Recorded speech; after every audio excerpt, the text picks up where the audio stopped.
Welcome to the Foul Play YouTube channel, Open Mic number 166. We're going to dive back in this week to these radio transmissions that were what we did get last year. So that's where we're going to go today. I want to welcome everyone. Say hello. Looks like we got a few in chat. Looks like already. I'm sure others will join us as we go along here the next few minutes. They always seem to jump in. And yeah, so that's what we're going to talk about. Cam episode 7 a little bit. Let everybody kind of vent their thoughts and so forth. I didn't have time. I was actually going to get a few clips ready. Maybe we'll do that for next time, or yeah, we'll see. I do want to take a few clips out of that because there's some things in it that are really irritating. Anyway, before we get too far along here, I want to say hello to everyone that's here in Discord. So first up is Grandma Alice. Hi Jack, hi everyone in panel, hi everyone in chat. It's absolutely great to be here and see yous all. Yous lucky, and away I dragged myself away for the baby, because he's absolutely gorgeous. But I've been with him all week, so yeah. So I'm happy to be here, and it's great to see all the usual characters in chat. Looking forward to what we've got. Congrats to you and your son and family. That's awesome. Grandson, continuing the legacy of your bloodline. That's awesome. So congrats. Yeah, Congratulations they called him. What's that? They called him Ozzy, which Yeah, I think is absolutely fantastic. it's a great name. Yeah, so my grandson's name is Ozzy, and he's absolutely adorable. There you go. All right, thank you, Alice. And then we have Andy B. Are you at the beer garden, Andy, or what? No, I'm home now. Like I did go to the beer garden because I finished early from work. But yeah, like I'm here. I shall try and stay as long as possible, but I am fairly tired. So hello everyone in chat and on the panel. Huge congratulations to Granny Alice, who sounds really excited. Absolutely. You didn't finish that. You didn't finish that bottle of Jack, did you? No, but I was up till stupid o'clock after we finished like chatting in voice. Right. You know what it's like. You start to enjoy yourself, and you start to put on a little bit of music, and the song hasn't finished, so you pour another one, and then the song finishes. You know the routine. So I do. I'm a little bit tired now, so I shall try and stay as long as possible. But it's nice to be here as usual. So let's get on with the show. There you go. Thank you, everyone. Yeah, thank you, Andy. And then Cherie, how are you? I'm good. Hi, everybody, and welcome to Open Mic. Thank you, Cherie. Sister Susan. Hey, Jack. Hey, everybody. Thanks for joining us, and congratulations, Granny Alice. So excited for you. And then Travis has joined us here in the live chat today for these radio calls. How you doing, Travis? Good. Happy to be here. Really looking forward to going through some more of these dispatch calls and whatnot. These ever since you started this series, just been utterly fascinated about these calls and the context they provide on many things. And I've noticed some things that as sinister as the prosecution was in so many areas, I think these have actually opened the door to even more sinister stuff that I've seen, and maybe we can talk about some of that as we progress along. But great to be here. Looking forward to hearing more of these calls, and welcome everybody in chat. Thanks. Thank you, Travis, and I agree with you. And we can talk about a little bit again. Yeah, you're right. We can talk about these calls a little bit more because there's other levels of the calls that we do have that we can talk about. But before we get really rolling, Alice, can you say hello to everyone in the live chat? We'll give them a welcome. Yeah, I sure can. And I'll just scroll up the top here and I'll work my way down. We've got our William in chat. Hi, our William. We've got Kit the cat, the KK cat, Katie. Hiya, cat, Kate. That's K from. Excuse me. We've got Clive Coolidge. Hi, Clive. Lovely to see you. We've got our beautiful more dark side of the moon. We've got Gloria. Jack is in chat as well. We've got JD. We've got Justine J. Hi, Justine. Lovely to see you. We've got Behind the Magic, Charlotte Dowling. Susan's in chat and on panel. We've got JD in chat. Hi, JD. Let's see, who else have we got? We've got Angie Dickinson. Hi, Angie. Lovely to see you. Iced coffee. Under your scars. Hello, my lovelies. We have Scylla442.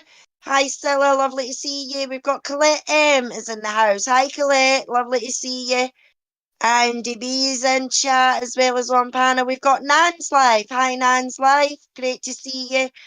Our friend, Wooden Palette, Pete Moss is in chat. Hello, my friend. We've got Duke 11 is in chat. He says, hey guys, I'll be in and out, but hopefully I can help answer questions on the call. Great to have you in chat, Duke. Let's see who else we got. Graham Moss. Hi, Graham Moss. Great to have you with us tonight. Yoga. James Crane. Hi, Yoga. Great to see you. Travis is in chat and on panel as well. And Behind the Magic, I think I got you a wee while ago. And that's all we've got for now, Jack. If I've missed your name, I do apologise. Put another wee hello in and we will get back to you as soon as we can. Thank you, Alice. Yep, I think you pretty well got everyone. Before we get going here behind the magic road, I don't know about anyone else, but this cam garbage has reignited my anger about the case, and I hate the fact that so many are falling for the garbage. Garbage cam is selling. Well, that's there's the I often talk about the underlying tones. We talk about the bullet, the two bullets, and the two skull fragment pieces that had beveling. And Kratz didn't come out and say straightforward these two bullets run through the head of Teresa, but it's always the underlying tone and message in the trial. It was, and that can't be ignored. And this message of Cam. I've seen several elements. I don't know. I can't speak for everyone else, but we have to remember that back when this project, when it was underway, it was several things going on at the same time. Number one was a counter to MAM, and that's really a lot of what Sean used to talk about back then, 2018, 2019, a balanced story between, telling both sides. And I can say for a fact, at least up to this point, that's not happened. They've told some side, they've showed some truthers talk, mainly, Rookie that went up against Kratz. They've showed elements of that kind of strung throughout. At the same time, Kratz was the bully that he was, and he would want to take over the conversation and basically shut anything Rookie said down, or try to make him sound like an idiot. Like this last episode, I think this is at the end. Rookie was talking about the calling the county coroner. And Kratz made the comment, while the coroner does is kick the body, and he's trying to trivialize the importance and the role of a county coroner. I can't speak for the rest of the world, but in the United States, the county coroner fills a really important function within the county, And it's not, Kraus did make a true statement that the county coroner isn't necessarily qualified to do the work of a forensic anthropologist. As Trask tried to input into that one was called to the scene at Avery at the salvage yard or in the quarry of the Manitowoc County gravel pit. That didn't happen. That's a lie. That did not happen at all. Anyway, so here we have another underlying tone of this. I'm going to call it a manipulation, which brings up another aspect of Cam, basically calling Making a Murder hypocritical because they left out this and dropped. They talked about, I think in episode 7. Oh God, who was the guy that was talking about the bullet? I can't remember which officer it was, but he's talking about finding these 2 bullet fragments out in FL and FK. They removed the word flattened out of, or whatever it was, one word. It doesn't matter anyway. It's irrelevant. And so many other little digs that they really went at. They really started going after Making a Murderer in episode 7. This implication about Coburn's testimony and what he said and how it was portrayed in Making a Murder, it changed nothing. Even Kraus did object. It's in the transcript. I read it long ago. I knew it. It was after Ma'am came out, but again, it didn't alter the gist of what Coburn was saying. We read through all that stuff. So this message that they were trying to portray, I think, and you guys can agree or disagree, I think that they felt like, and I'm speaking of mainly Sean, probably Brenda, certainly Andrew Coburn, and others felt like he was going to win that defamation suit against Netflix in some capacity. Whether he, got a gazillion dollars out of them or not is irrelevant. Just the win to say, yeah, you defamed me because, you removed some words, or you used a shot from one scene and placed it into another one where I was cracking my knuckles or doing something weird. It still didn't change anything. For me, it didn't. It altered nothing as far as my perception of Andrew Coburn. And he's an interesting character, but these underlying tones and these different elements I see within Convicting a Murderer. I don't think we can. It angers me, I guess, in many ways because of the presenting of so much hearsay that cannot be backed up by anything. With people with an axe to grind, or they believe that Avery's guilty. I don't have a problem with people that think he's guilty. I'm not trying to change their mind. I just want the truth, and I know that we don't have it. And I think that many of them, in fact, I'm sure that most of them know we don't either. And for them to make a... yeah, go ahead. I was just going to read what Duke wrote in chat. He said, Cam has to go after the editing of Ma'am simply because that's all they have. They have nothing that is going to help convince people who know the case that Stephen and Brendan are guilty. I think that's well said. You're right on, yeah. Yeah, you're right on. You took the words right out of my mouth, Duke. I was going to say that. The only reason why Scam is doing what it's doing is because that's all they've got. They've got, like you say, Jack, they've got nothing to back up what they're saying. You know what I mean? At least when we do our lives and our readings and everything like that, and we bring the fucking facts. We bring the documents. We bring it in their own words, like the doc has said. You know what I mean? And Cam hasn't done that. And no matter what they do, it's Wisconsin's actions that has made people feel and think the way they think about Stephen and Brendan. You know what I mean? Of being innocent.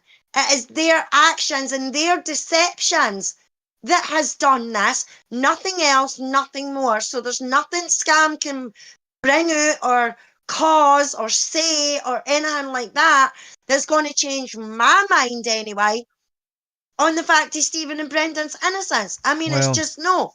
I think that, and again, well, speaking of what you just said, I strongly felt, I felt for since the beginning, for people to go do their own research, read everything that you can that interests you.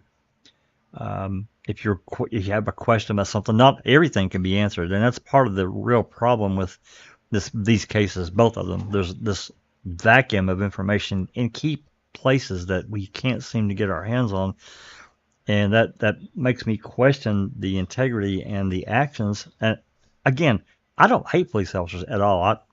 I like the police just fine. I like police officers that do their job honestly, day in, day out. I know it's a hard job. I get it. It's probably more often than not a thankless job that they have to do day in and day out. But I think in this case, we talked about it a little bit. Maybe last night, I think I may have said it.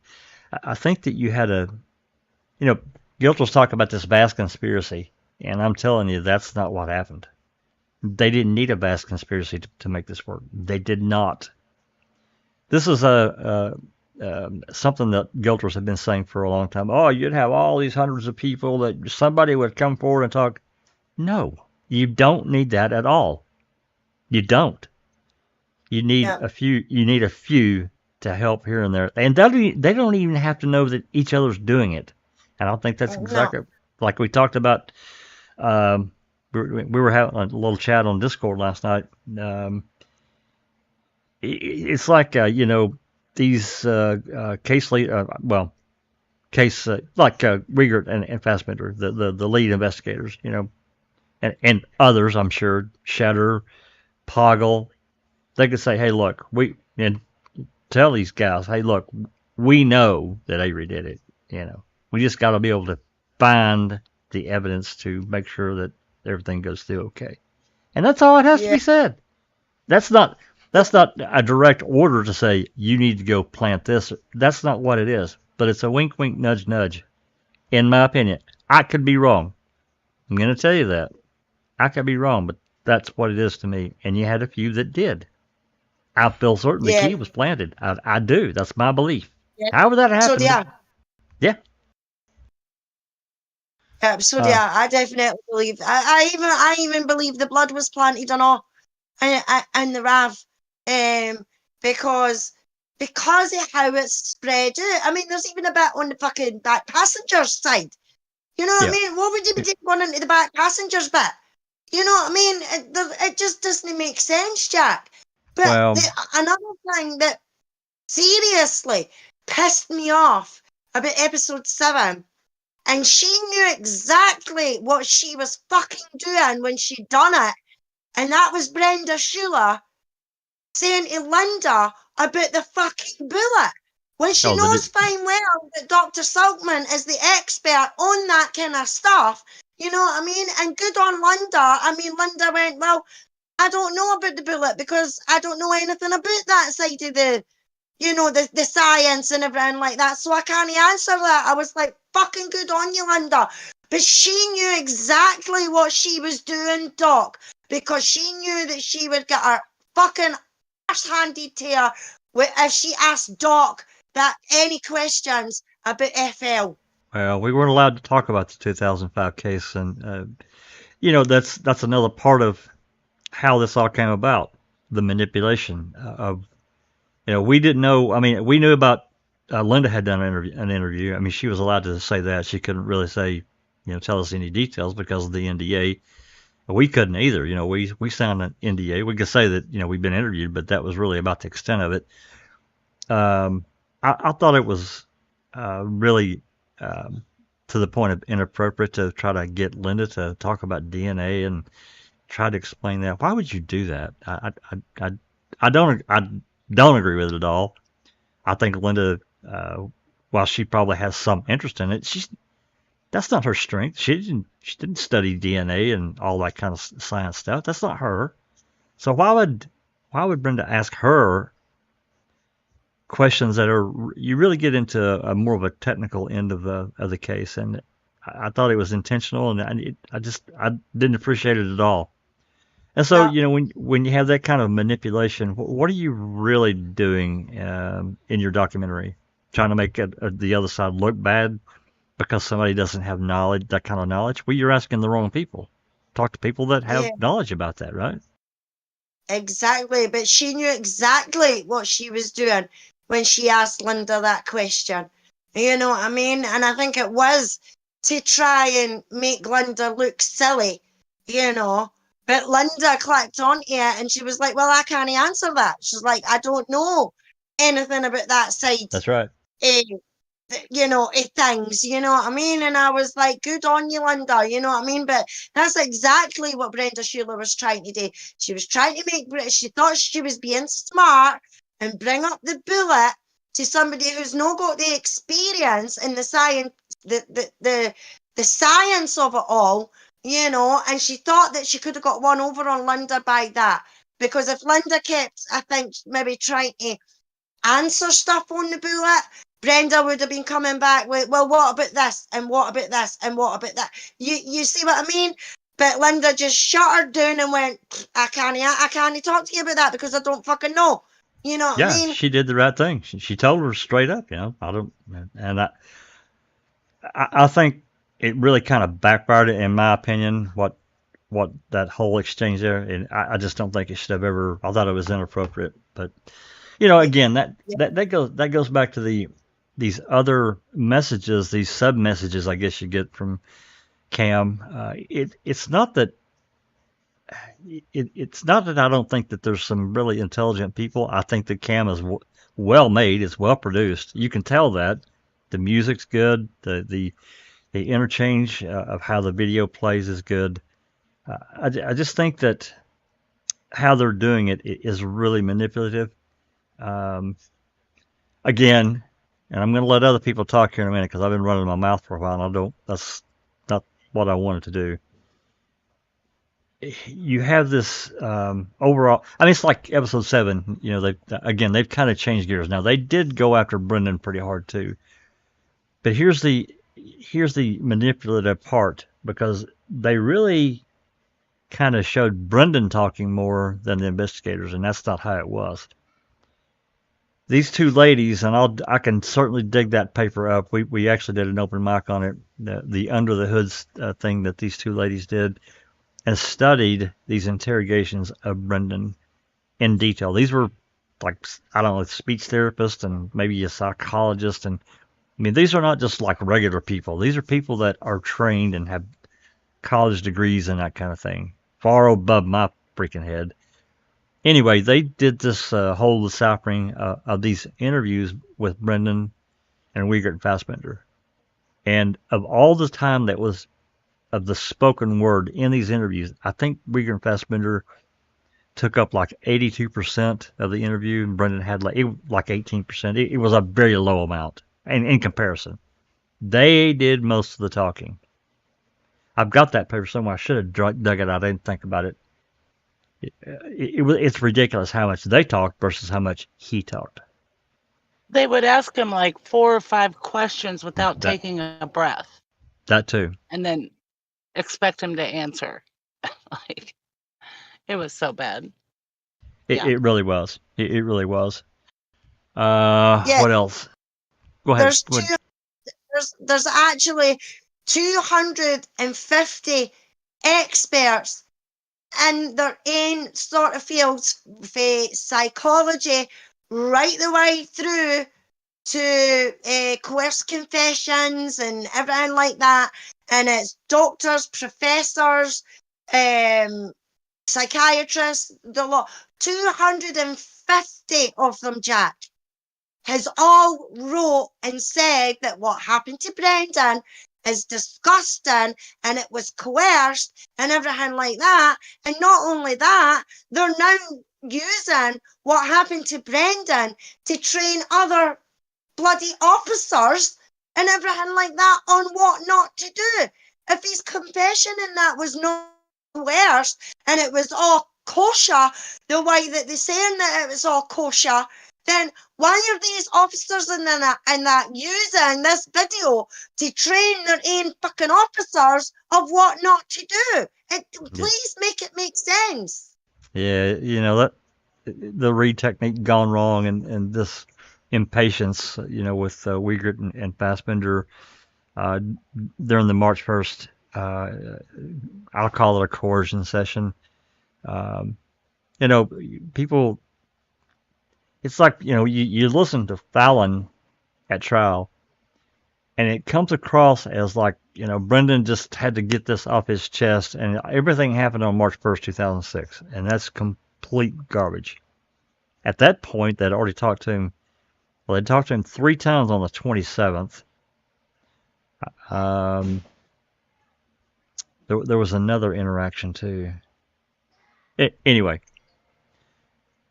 we talked about this before, and I lost track of my mind. I didn't write them down, but there were a number of previous exchanges between Brendan and these investigators, and we can't discount the time between November 1st all the way through the end of February 2006 of everything that he had heard. It was in the news and all this other stuff. They talk about they tried to manipulate and say that, well, Brendan said all this stuff. How could he possibly know this stuff? This stuff had been in the news for months now at this point. It was on the news every day about this case, something. Not only in the news, but personally in his family. Thank you. That's exactly right.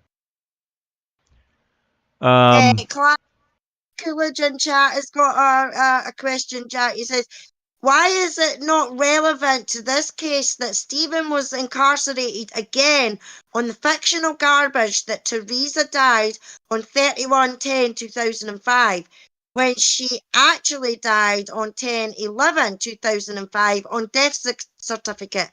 Case dismissed. Well, you would think it's Wisconsin, innit? So. Well, Travis has helped us to understand this wordage and different aspects of how things are used. Documentation is used at trial or in a criminal proceeding. Even I think in talking to Travis, and if he wants to talk about it a little bit, he certainly can. Talking about a death certificate, which is clearly an important document, but it's not necessarily. I mean, it does look bad. Him signing this, Kleiser signing this death certificate on November 10th. It does look wonky and weird because there's no way they could have gotten a DNA result back on Teresa at that point.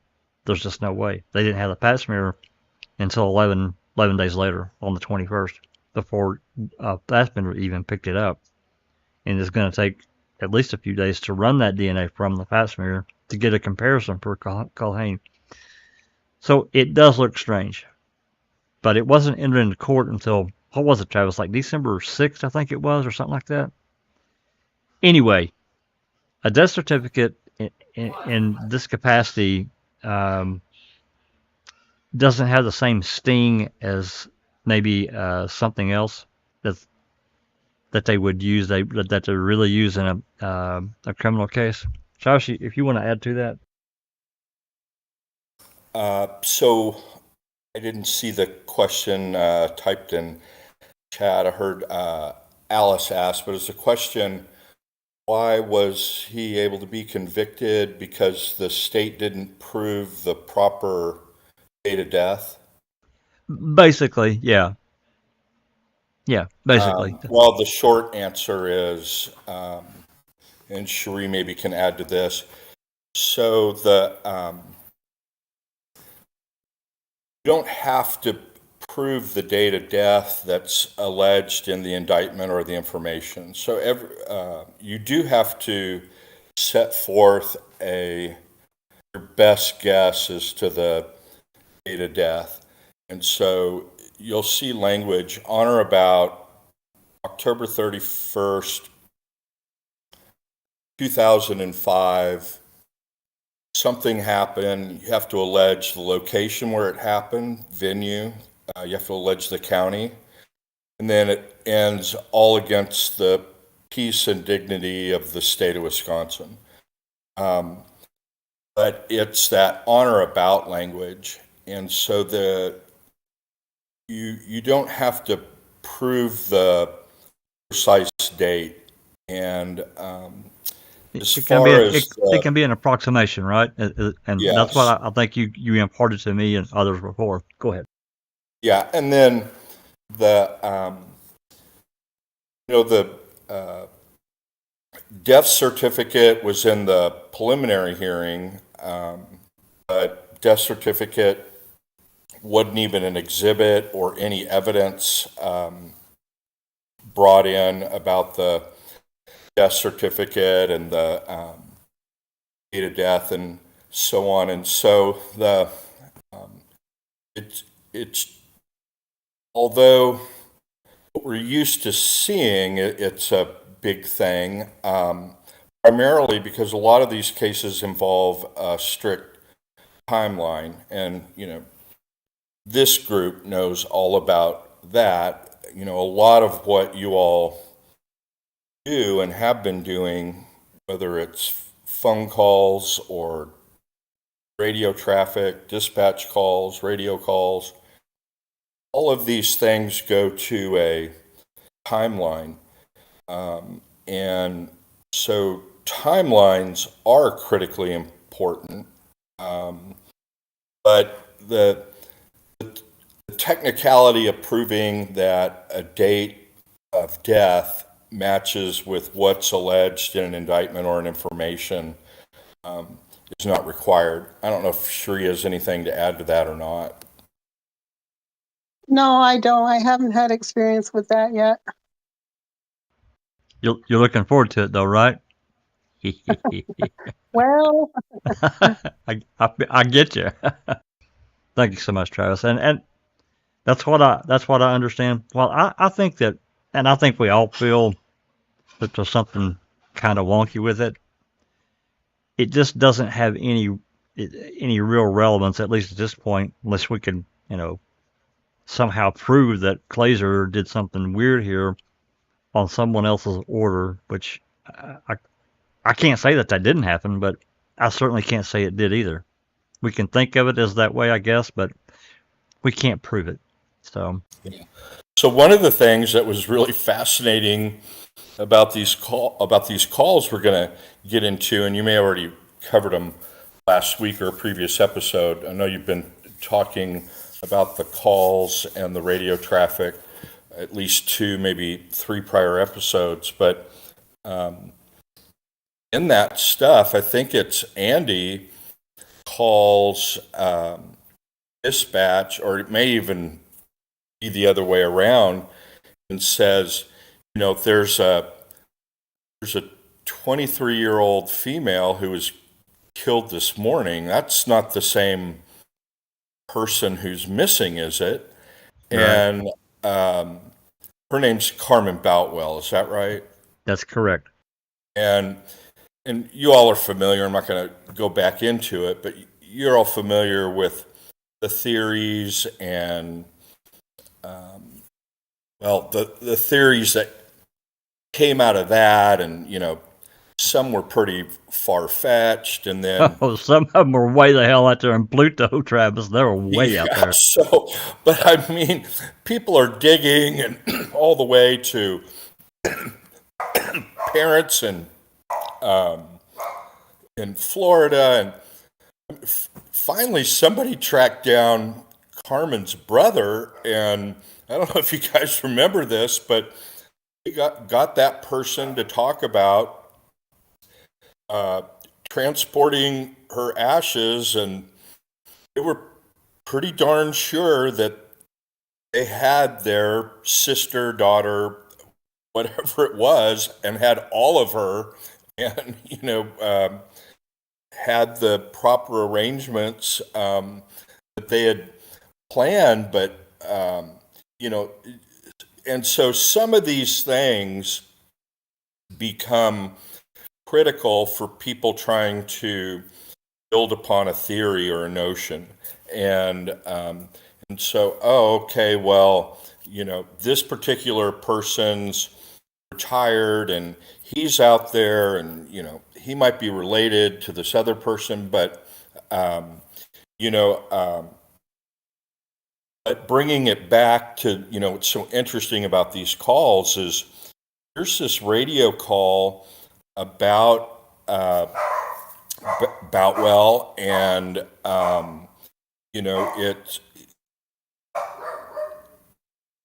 that was good in my opinion. That they were, okay, let's make sure that hasn't been a cross in communications here, and we're really this person's still missing, and it's not related, because that happens all the time in police work, and you all are familiar with this. That absolutely. And that's why we have these interstate systems like we do now. That is this case related?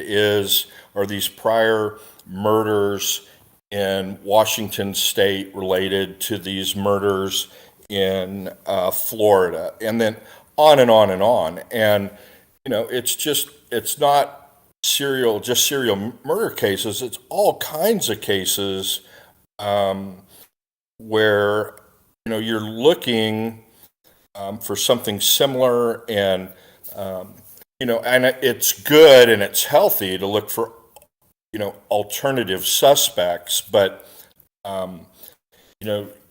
sometimes people, we all have inherent bias, and we all have agendas, some more than others. If you're a documentary producer, you obviously have an agenda, and that agenda is to make money. So absolutely,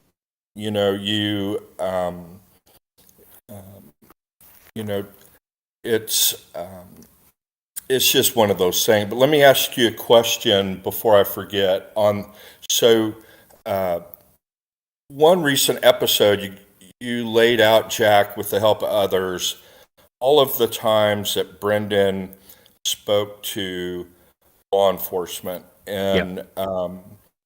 Are all of those mentioned in CASO, or are there some, like Fox Hills, is that mentioned in CASO?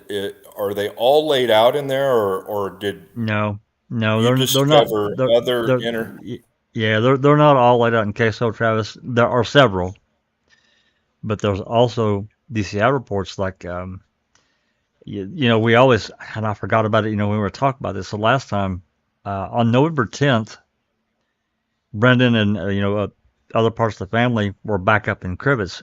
So Kim Skurlinski and another DCI agent went up there to interview Brendan. That's not mentioned in CASO, but there is a DCI report about it. So I think most of the interactions are scattered throughout CASO, but there's at least one, if not two, that are DCI only. So it's a little weird, I really need to write it down, and link, document pages and so forth, so it's easy to look at. I do believe that Fox Hills is mentioned in CASO. I'm pretty sure that it wasn't mentioned. I'm gonna retract that. I can't remember if it's mentioned in the Manitowoc summary report, because there's a huge gap in their records. But when they left, basically were ran off the case on November 8th, 2005, there was nothing in the Manitowoc summary report until March 1st, 2006. And I can't remember if Remaker mentioned anything about Fox Hills, but if he did, it's pretty minor. Same thing with CASO. It's pretty minor. Hey, Jack. Yeah. Duke has a question. He says, wasn't Dennis Bogle a part of the Carmen Boutwell death and at Avery property during investigation? And Dennis Bogle was long gone. Yeah, he was gone. He resigned in '86 and moved on moved away. Yeah, moved on. Yeah, he moved to another town. Minnesota or? Yeah, something like that. And I think they moved back to somewhere in Michigan, and he's working for I think he's been working for a private firm for a number of years. He's probably even retired at this point. He's got to be pretty Yeah, old. he had nothing to do with the Halbach case. No, he wasn't involved. Not anything that I've ever seen. And Travis brought up that call about Andy calling. That kind of stuff does happen. Calling about, he heard about this death of this Carmen Boutwell, and there were some connections that people did this investigation, this rabbit hole they jumped in. And I'm not blaming anyone. I jumped in rabbit holes too. I do it all the time. I try to stay out of them, but sometimes I get sucked in. The thing about Carmen's death. Go ahead. Sorry, Jack. I was just going to say she was the same age, and people tried to link the two, but they actually aren't related. No, they're not related.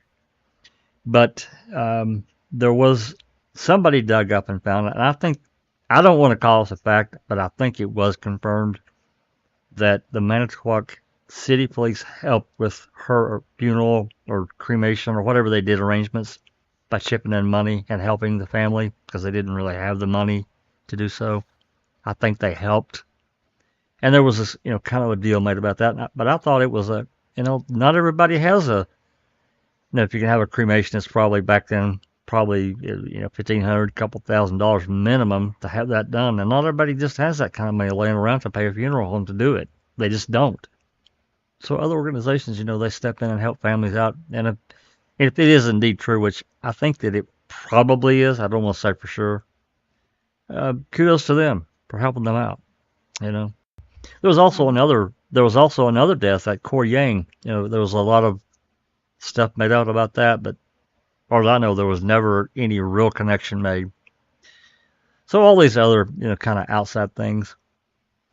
I think somebody else had a question. I'll get to you just here in a second, T. Where the hell did it go?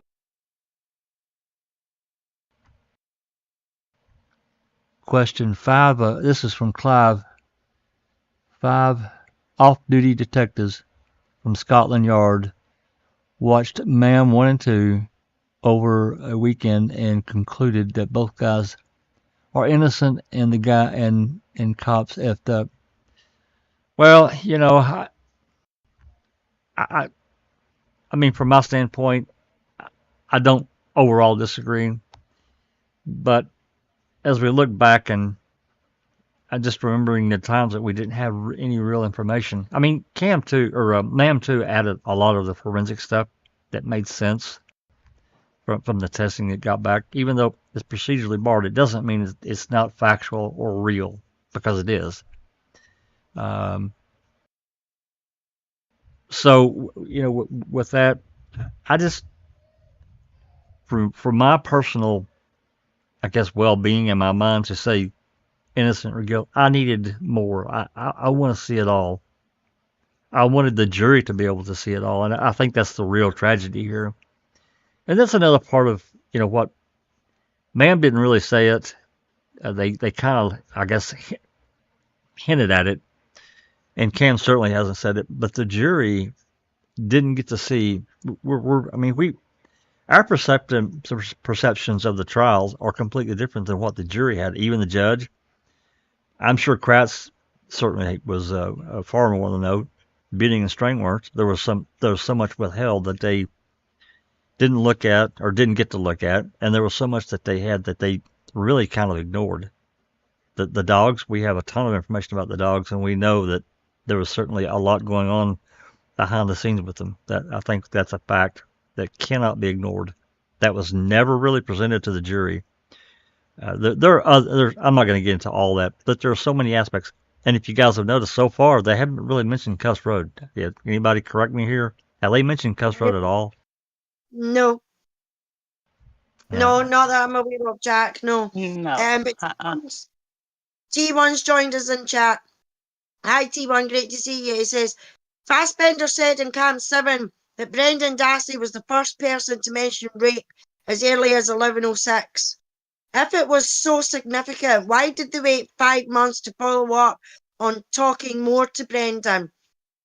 In my opinion, it was an excuse. He's just right out fucking lying. He's lying. Plain, straight and simple. That's it. They've continued their lies for all these years, and they're not going to stop now. So they need to continue it, and wee bits get added in here and there, extra and stuff like that, because they think that makes them look good. Well, it doesn't. It makes them look fucking stupid and corrupt, and that what everybody who is a truther, who believe in the boys' innocence, believe everything that we have seen and heard about them, and their actions still do not make me change my mind. Yeah, and that's correct. And I've been asking that question for probably over a year now. Probably in my mind, probably longer than that. But Brendan admitted, and that's another thing that happened in trial. I think I've got a clip of that somewhere. Uyghur was saying on the stand that they just found out or admitted that Brendan was over there, and this was like in March. They knew at the beginning of March, no later than the 6th for sure, that Brendan was there. He admitted to it.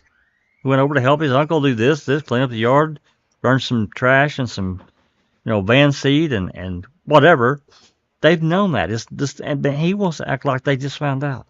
And that it was so manipulative and wrong. Go ahead. Yeah, Brendan also told them on this November 6th that he saw Teresa. Yep. He changed his story how he saw her a couple of times that day. Oh, at least. But why didn't they, continue on with that at that time? That's right. Why didn't they? And, even, I feel certain that going into, because they kept going after Brendan, knowing that I think they detected right away he was pretty suggestible. I mean, these are pretty seasoned cops. They've been interrogated, talked to a lot of people. I'm sure they picked up on it really quickly. Well, they knew that Teresa had been there earlier. Sure. Than when Brendan got off the bus. That's right. And he couldn't possibly have seen her driving down the road, and they had to jump out of the way. Driving down the road, and he had to get out of the way, and all of that. So they didn't take it seriously, obviously.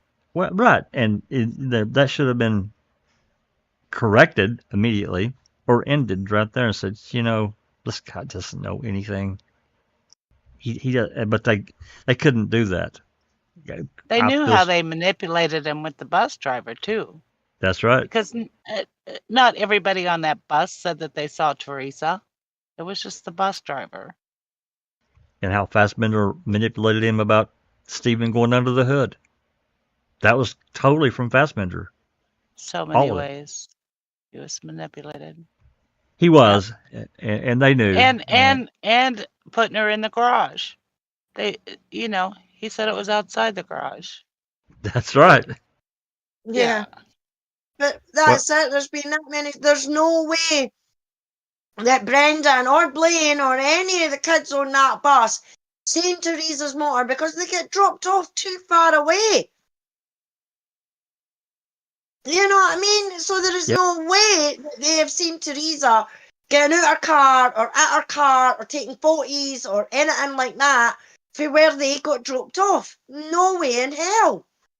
I want to pop something up on the screen. This is something I posted on Twitter, and it's another thing I picked up on in episode 7. And this is more toward I think this is at the end of the episode, actually. And they're talking about this drawing that Brendan did and where Teresa was, where Steve was, and where Brendan was in relation to everything in the garage. It's really manipulative, too. I got to give him credit. Let me pop this on the screen right quick, just a second here. Yeah, it's going to pop in there. So let me blow these pictures. And this is my writing. All the red writing is mine. This is the drawing that Brendan made. And you see there's nothing really in the garage except for Stephen, Brendan, and Teresa. And that's it. And then, trying to figure out how Teresa's was shot. So then we go to that animation that they had created. And so allegedly Stephen is standing over here.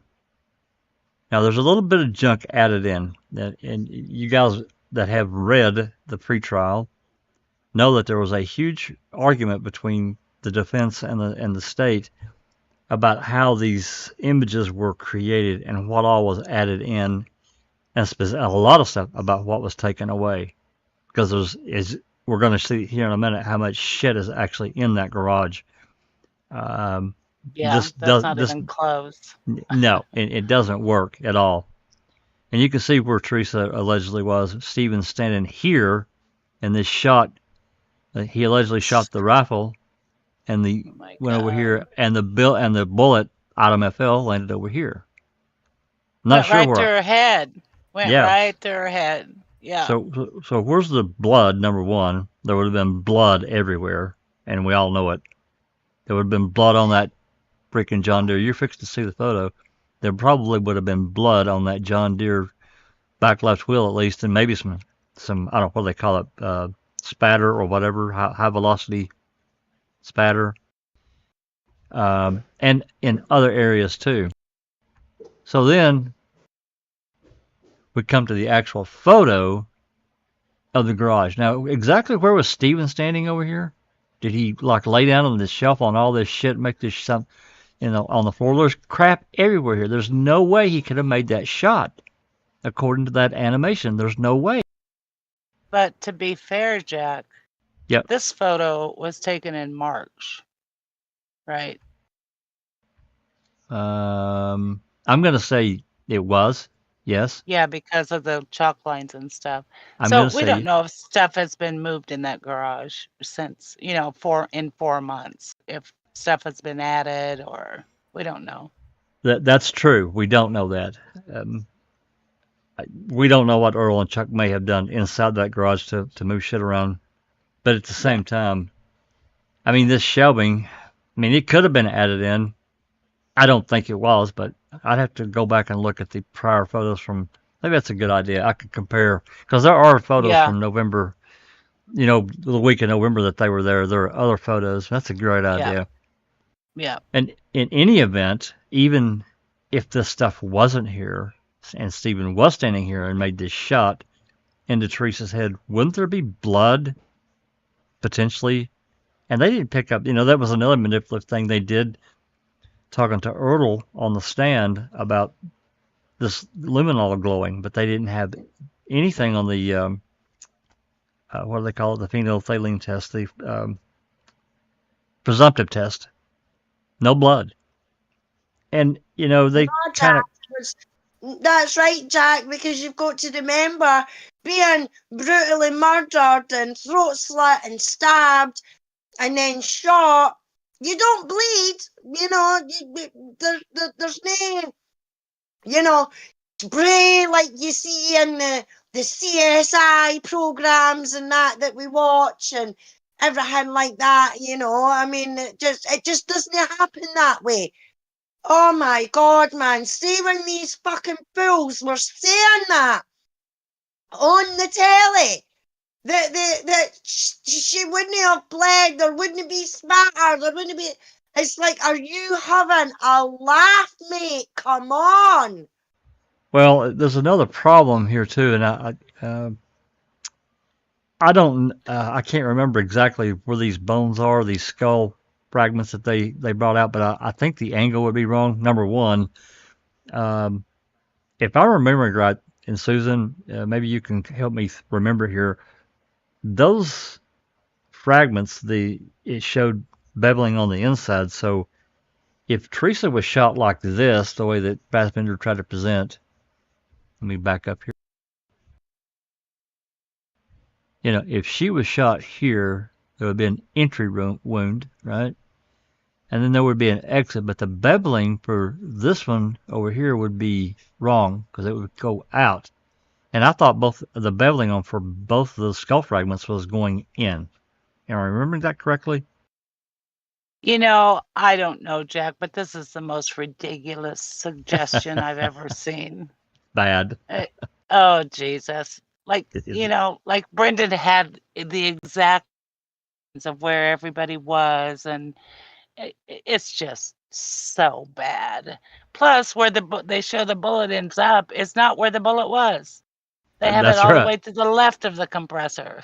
I mean, That's right. it's just so stupid that they put that in there. I mean, please. Well, and then, here in, talking about what Alice was talking about earlier and what they're presenting, that's another part of convicting a murderer.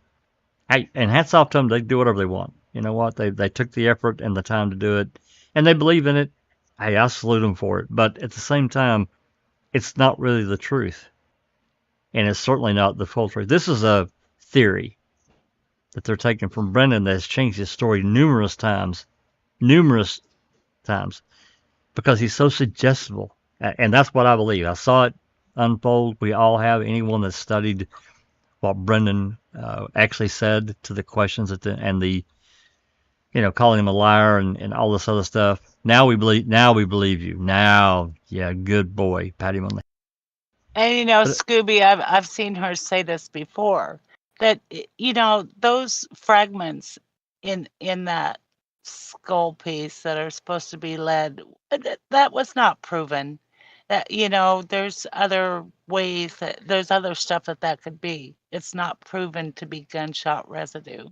She says Leslie x-rayed them and then months later decided they were signs of gunshot residue. Yeah, and well, they found out the first one, I think, in November, this beveling on the skull piece, and then the second piece was toward the end of February. I'd have to find it, but I have read it, that going into the March 1st coercion session, I'll call it again, they knew that they had these two skull fragments that had beveling. And Doc has talked about this numerous times, doing the elemental study of whatever this that showed up in the X-ray. They never did it, and they could have. They could have done a comparison. Exactly. And they didn't do it. So he says they were X-rayed on September 17th.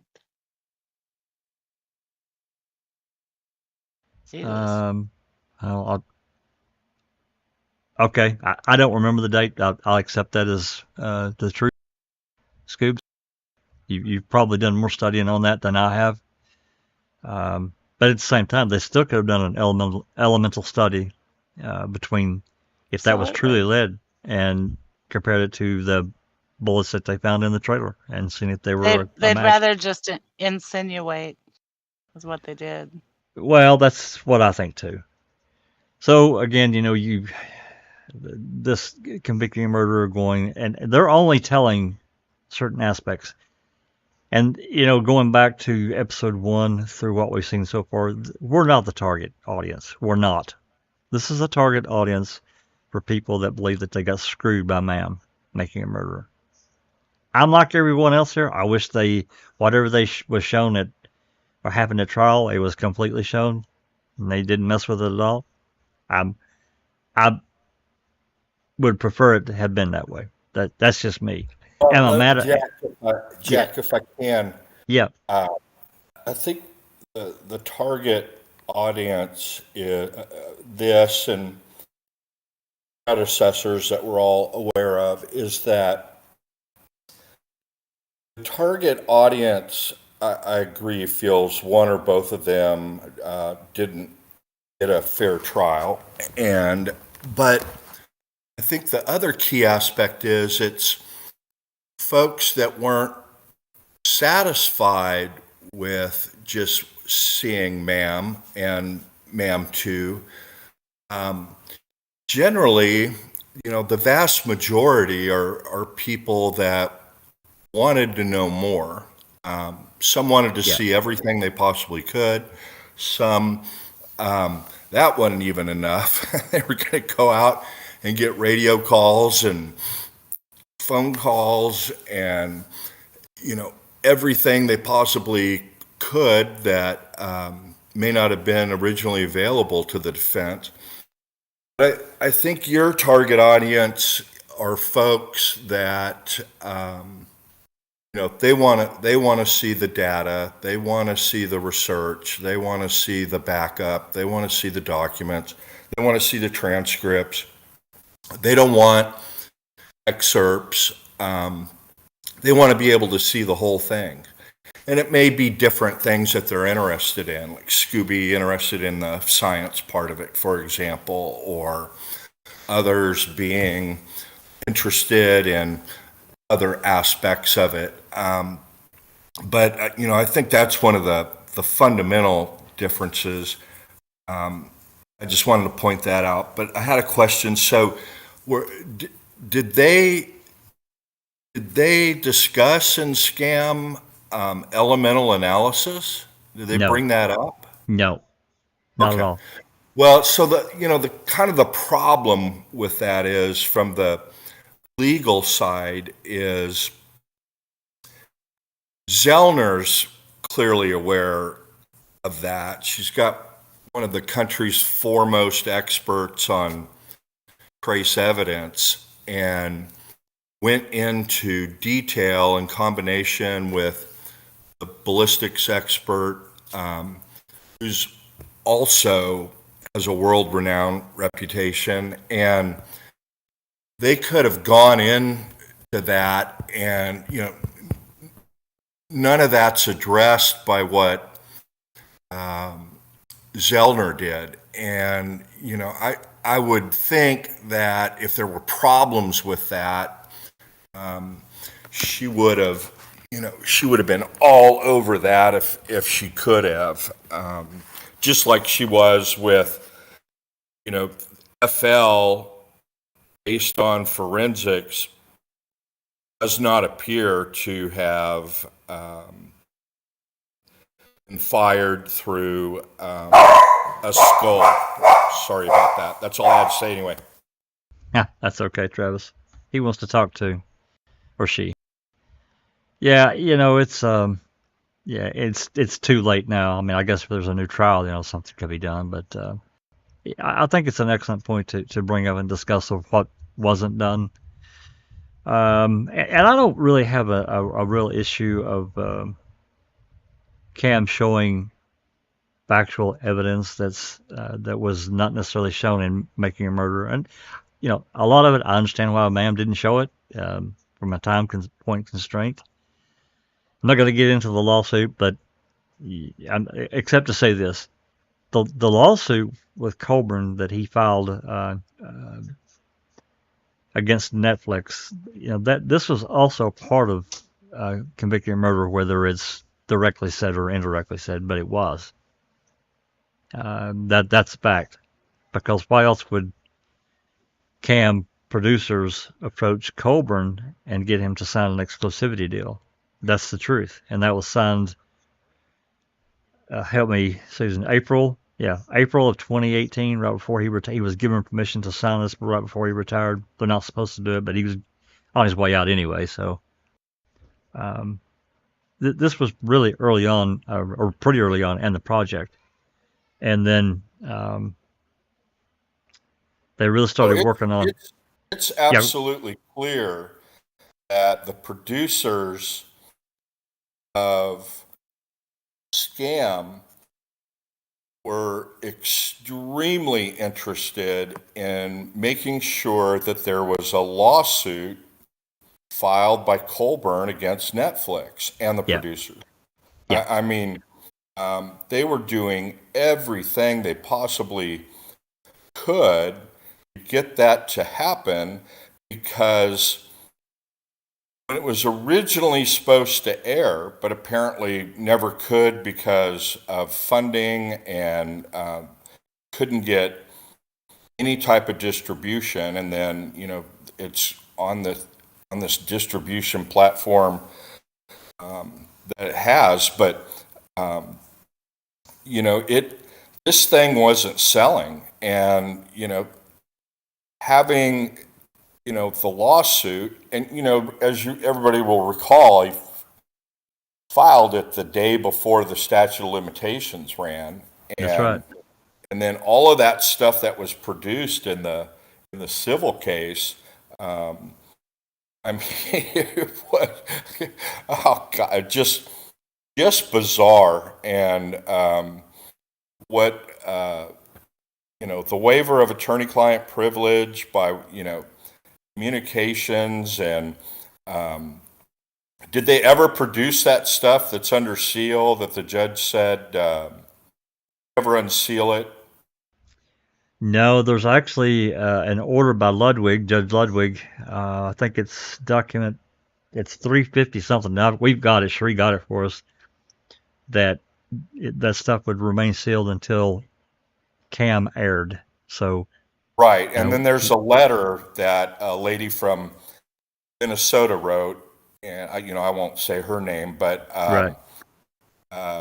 She said, "Hey, you judge, you signed an order saying this stuff's supposed to be released, and provided screenshots that it's been released. I just wondered if the judge finally said, 'Oh yeah, thanks for reminding me. Release that stuff.'" Not yet. Yeah, I haven't seen anything. I know Sheree has got notifications for Pacer, so that stuff is in document. I don't remember two. It's all in that one that he sent document in like 350 something, like 357 or whatever. I'm wondering if they're waiting until the whole thing is probably done. Probably. That would be my guess, Susan. Otherwise, I think he would have already signed the order to release these 4,000 text messages between Griesbach, Colburn, and Brenda. It's kind of a salacious thing. It's kind of the rubbernecking thing and looking at a pardon my language, but a fucking car wreck as you go by, on the interstate, and you got to slow down because of the nature of what this potentially is. I'm certainly interested in these text messages, and I think many are. Well, this is on the level, it's a pretty serious thing. I think it's more than salacious. So I don't know if you guys remember that case down in Florida, and it was a celebrity, and they caught him on video having an affair, and there was a conservative high-tech entrepreneur, a multi-billionaire in California, wanted to bring that celebrity down and funded the entire defamation lawsuit. Oh, I didn't hear about that. Yeah, you guys have. I just can't remember the names. I'm terrible with names. Was it Hulk Hogan that won a multi-million-dollar verdict for defamation? I did remember hearing something about it, but I never really dove off and read about it. But I do remember seeing the headline. Yeah, I think it is. If it's somebody else, maybe they can correct me in chat. But so Johnny Depp won his defamation case, and that was just last year. This wasn't it. I'm talking about a multi-billionaire conservative, and he could have been liberal going after conservative. This was a conservative going after a liberal, and actually it was a liberal media outlet. So the lawsuit's Hulk Hogan versus, and it was a internet news outlet that was left of center to some degree. And so here's this opportunity, and this billionaire, Silicon Valley billionaire, wanted to shut this internet media outlet down. So he funded this lawsuit, and that celebrity, who I think was Hulk Hogan, won a multi-million-dollar judgment against this media outlet. It was Gawker. What? It was Gawker, Gawker, the media outlet. Bingo. Was it Hulk Hogan? Yes, in 2013. Mm-hmm. And it shut Gawker down. They couldn't survive that judgment. Wow. So He won 31 million. yeah. So, Jesus Christ. He's settled for. you have to take and as everybody knows, or if they've listened to me long enough, I'm a big First Amendment guy. I've been involved in a lot of First Amendment litigation. And, these things at first seem small. And what they were doing is encouraging everything they possibly can. So you have this producers of a documentary trying to make money on this thing, and what's going to generate more interest in their documentary? What's going to get more people to watch it? And here's this model they have now. Well, you bring a lawsuit against Netflix and these producers, and creates all of this, fury. And I agree it's salacious, but my view on it, I don't necessarily disagree with yours, Jack, but these things can be super serious. And that's why this stuff that was coming out in discovery and was being mentioned in motions, it's pretty serious stuff. And I didn't see any of that with the producers of MAM trying to stir up and facilitate litigation. That's a whole different universe. It's not even the same ballpark. That's all I had to say on that. Yeah, thank you, Travis. That's a really good point. And there was talk, but just because of what we've seen so far, and especially episode 7, about these pretty bold statements about making a murderer. Do you think, and you can explain or just answer one way or the other, do you think that making or that Netflix could potentially have some kind of defamatory lawsuit against Cam, the producers of Cam, or whatever? Well, it's so difficult when you're going after a public figure or you're going after a publisher. First Amendment, right? And, the standards should be equally high for both. And so, it would depend on what they've specifically said or, what they're inferring. But it's like what I've shared with some of you privately. Maybe it's come up in some stuff during some open mics that I've said, but documentaries aren't news. Right. And they're business, show business. And what the discovery also showed is that Netflix was more than involved. I mean, they were extremely involved in the production, down to the selection of the editor, music. Yep. Graphics. Where an episode should end, so it would be more of a cliffhanger. Yep.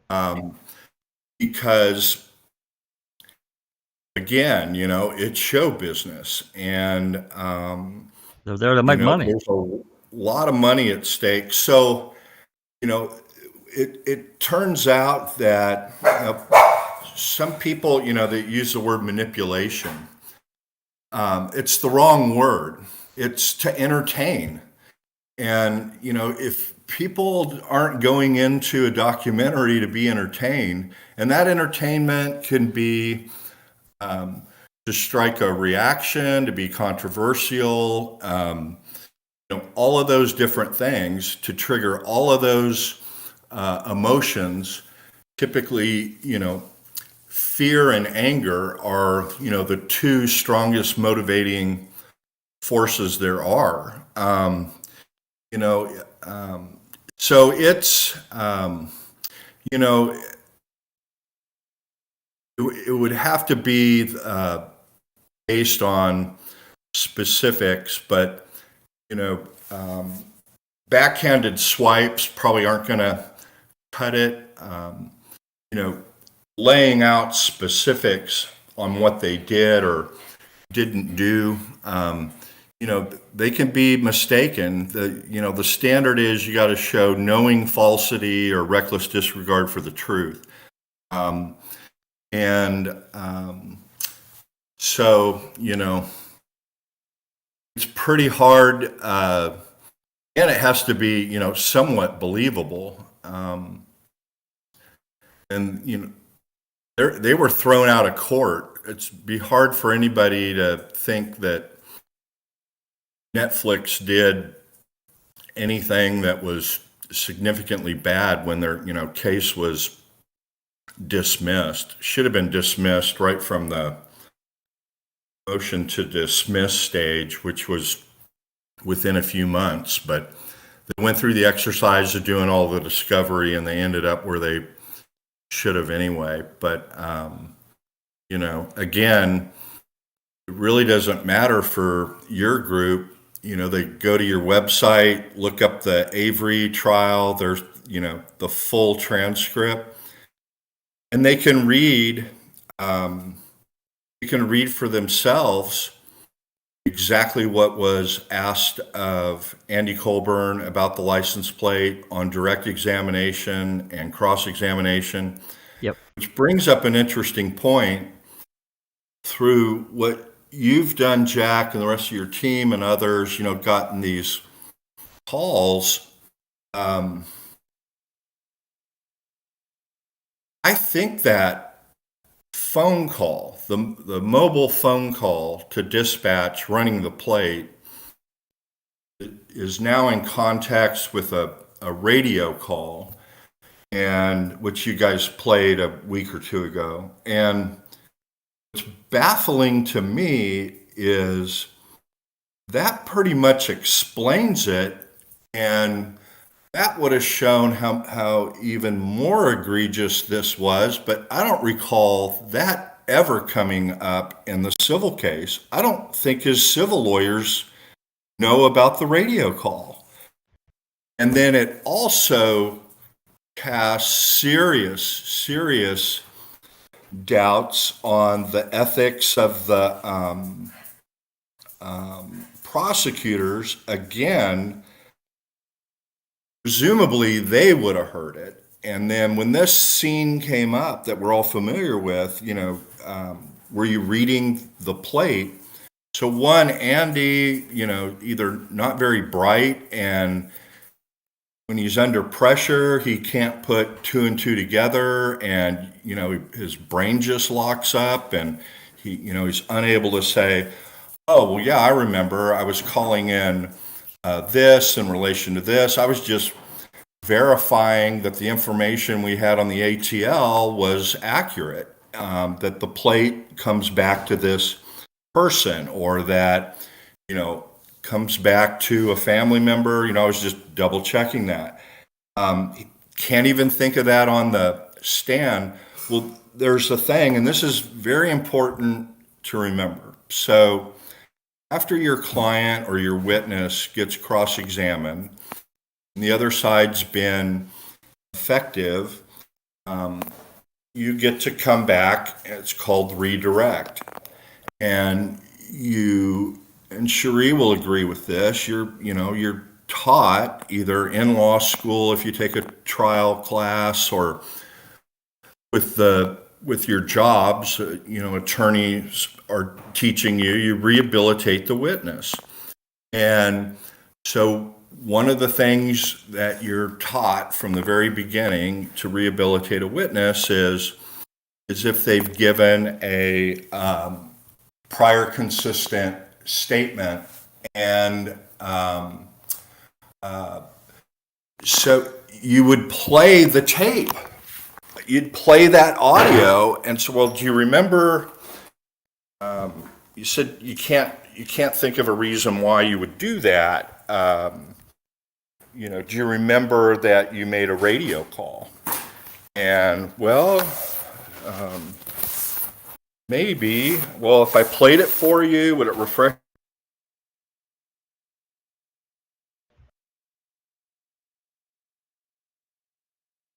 Would it refresh your recollection if I played the radio call? Yeah, it probably would. Okay, let's play that. Oh, yeah, okay, I know what I did here. Well, so that tells me, because they didn't do that, and those were good attorneys. I can't remember who was handling Holborn at trial, whether it was which of the two main lawyers. I think it was Kratz. Okay, so and Kratz did that, with every witness, rehabilitated on things. So did Strang and Buting. Not there, and it was a big deal. I think that could be that he couldn't bring up that radio call, and couldn't bring up that radio call. And so because they hadn't turned that stuff over to the defense, because there were other calls that caused them problems. Don't know what those calls would be. We've gone through some of them, but that's the part I was alluding to earlier, and we've gotten to it now. But I think there's a strong possibility that, because you confirmed, Jack, that the defense didn't have these radio calls at the time of trial, right? They weren't, you didn't get these. I've heard you say that. Okay, well, what happened with the calls? Not the calls, the radio traffic. Well, really both. There was a pretrial hearing in August of 2006. Remaker was on the stand, or whatever the hell they were talking about. And I can't remember which defense attorney asked him, but he said, have you reviewed anything in preparation for your trial today? And Remaker lets out, yeah, I listened to some radio and dispatch calls last night. Well, then Buting and Strang, they throw a fit and say, look, Judge, we've been asking for these for months and we can't get them.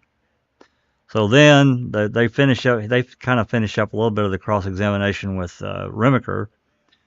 And of course, Fallon and Kratz are falling over themselves, and they're like, well, they're preparing blah, blah, blah, this CD for the defense. Well, they end up with 30 calls and radio dispatch.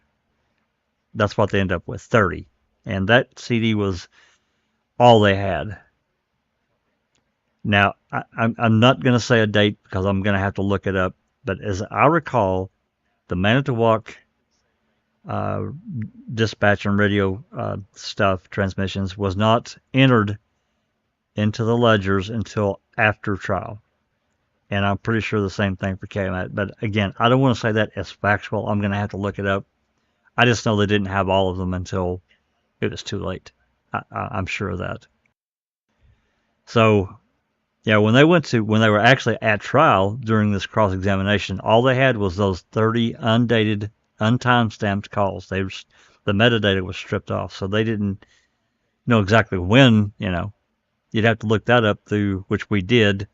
Eventually, we were able to get the time system records that records all these radio dispatch interactions automatically. And then in many of them, you'll see in this time system, you'll see what was called in this particular one, the license plate is there at 922. So we know from, deciphering that that's when the call happened. I think there's another entry that shows it as well. But nonetheless, a lot of that information they didn't have. And the truth is, as far as I'm concerned, because Lloyd, he was on the case for 90 or 100 days before Beating and String ever got there. At least 90 days, I guess. And really took over. In reality, he should have had those calls because it was long done. By that point, they had the tapes, I'm sure, pretty early on. So anyway, to answer your question, they did not have the full access to those calls. I'm sure of that. And then what about including, did they eventually get the radio calls that, is the subject of what we're talking about here today? I don't think so. I don't think they ever did. I think it was after trial that those were actually entered into the ledger. And I'd have to look it up to be sure. Maybe I can do that while one of the calls is playing here in a few minutes and get an exact date. Yeah. So there's two possibilities. The state didn't listen to him either, and so they didn't know that they could rehabilitate Colburn. Doesn't explain what the hell happened in the civil case, because if the call and the radio dispatch, I'm across the street, sitting in the church parking lot, run this number, and those line up with the phone logs, and then the subsequent phone call, where he calls it in, and you know what? Once you're primed with the radio call, all of a sudden the first two words that Andy cuts off on his own, you can tell. All of a sudden now you can tell he was trying to say, "Yeah, I want to check this plate we've gotten on this ATL." But that's what's so fascinating about these calls is, you always get the calls. You don't even have to really ask for them. The state asks for all radio traffic regarding an incident back to the very first mention, or the start of a case, whether that's a 911 call to report something, and then a police file's open, and all the calls after that, it's just kind of an automatic. They order everything, and then if it pops up in a unrelated case, they're questioning a witness or a suspect, and they provide information about this other crime they're investigating. They pull up everything related to that and turn it over to the defense. Rarely have to specifically ask for telephone calls that are recorded and through dispatch, or radio traffic through dispatch. It comes, it evolved over time. It used to come on a cassette or a VHS, and then to floppy disks, and then CD-ROMs, DVDs. Now we get a thumb drive, or we get a link to a secure discovery portal. But it's just really amazing. I'd be really shocked if the state hadn't listened to it. They listen to everything, jail calls, and jail visits. If you're talking through a piece of glass, phone to phone, they listened to everything, especially on a case like this where they were really, you saw the efforts that they made talking about Brendan, that what they needed to do, and in their interviews and so on and so forth. We know that at the time there was a Wisconsin Supreme Court case that came down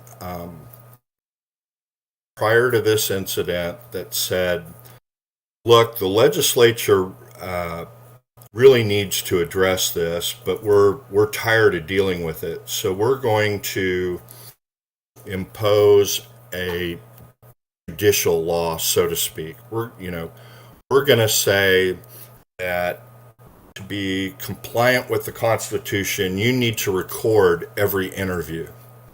And we know that there were some interviews, some interactions between Brendan and law enforcement that weren't recorded. Fox Hills, for example, none of it was recorded. And they try and get around that by saying, oh, that wasn't a formal interview. Well, they didn't make an exception for informal interviews either.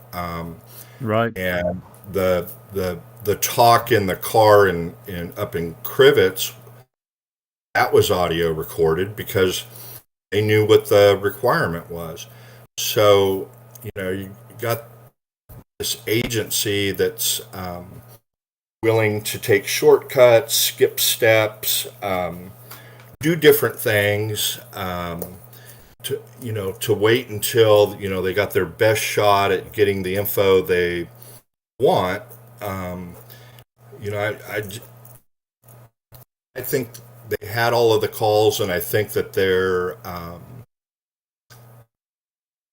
were in trouble. They didn't want to release those calls because it raised other problems for them. That's right. And so they just released the one because, for whatever reason, during that hearing, and they're nudging Kratz, hey, rehabilitate him. There's a very simple explanation for that phone call to run that plate. And it's like, I can't. We were asked to turn that over, and we said it doesn't exist. Right. Well, and now in Cam, Andy has changed his story on it. He added to it, right? Tell him what they did. To it. Yeah, tell him what they did. What he did. Susan. Oh, I was driving and I was trying to write on my knee, and I couldn't quite read my writing. Right. Although he called it in with the correct number.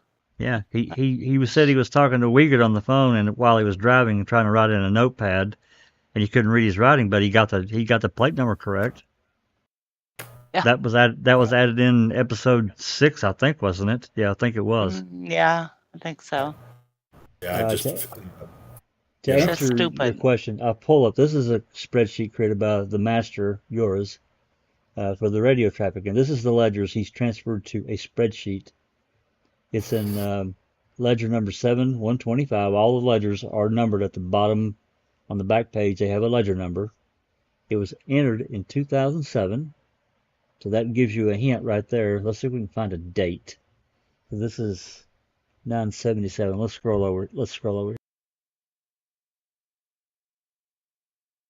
9/77. Investigator Wiegert. Blah blah blah.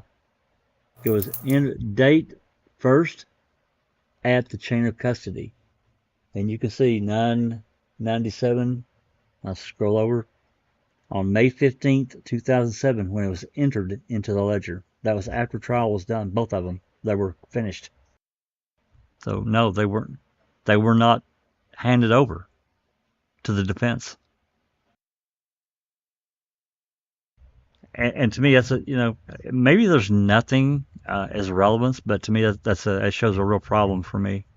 And because they had asked for all radio traffic, had asked for all that shit.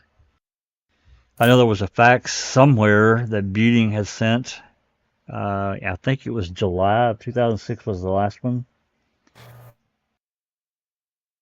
So Behind the Magic, Jack has got a question. She yeah. says, I'm curious about the time Colburn called dispatch about Carmen Boutwell. He specifically asked dispatch if it was Teresa M. Hallback. Wouldn't that not indicate he had Teresa's information at that time?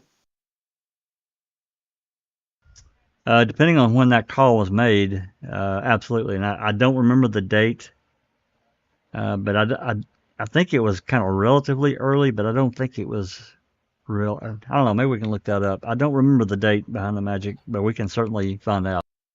Did she die on the 3rd? Is that right? Or the 4th?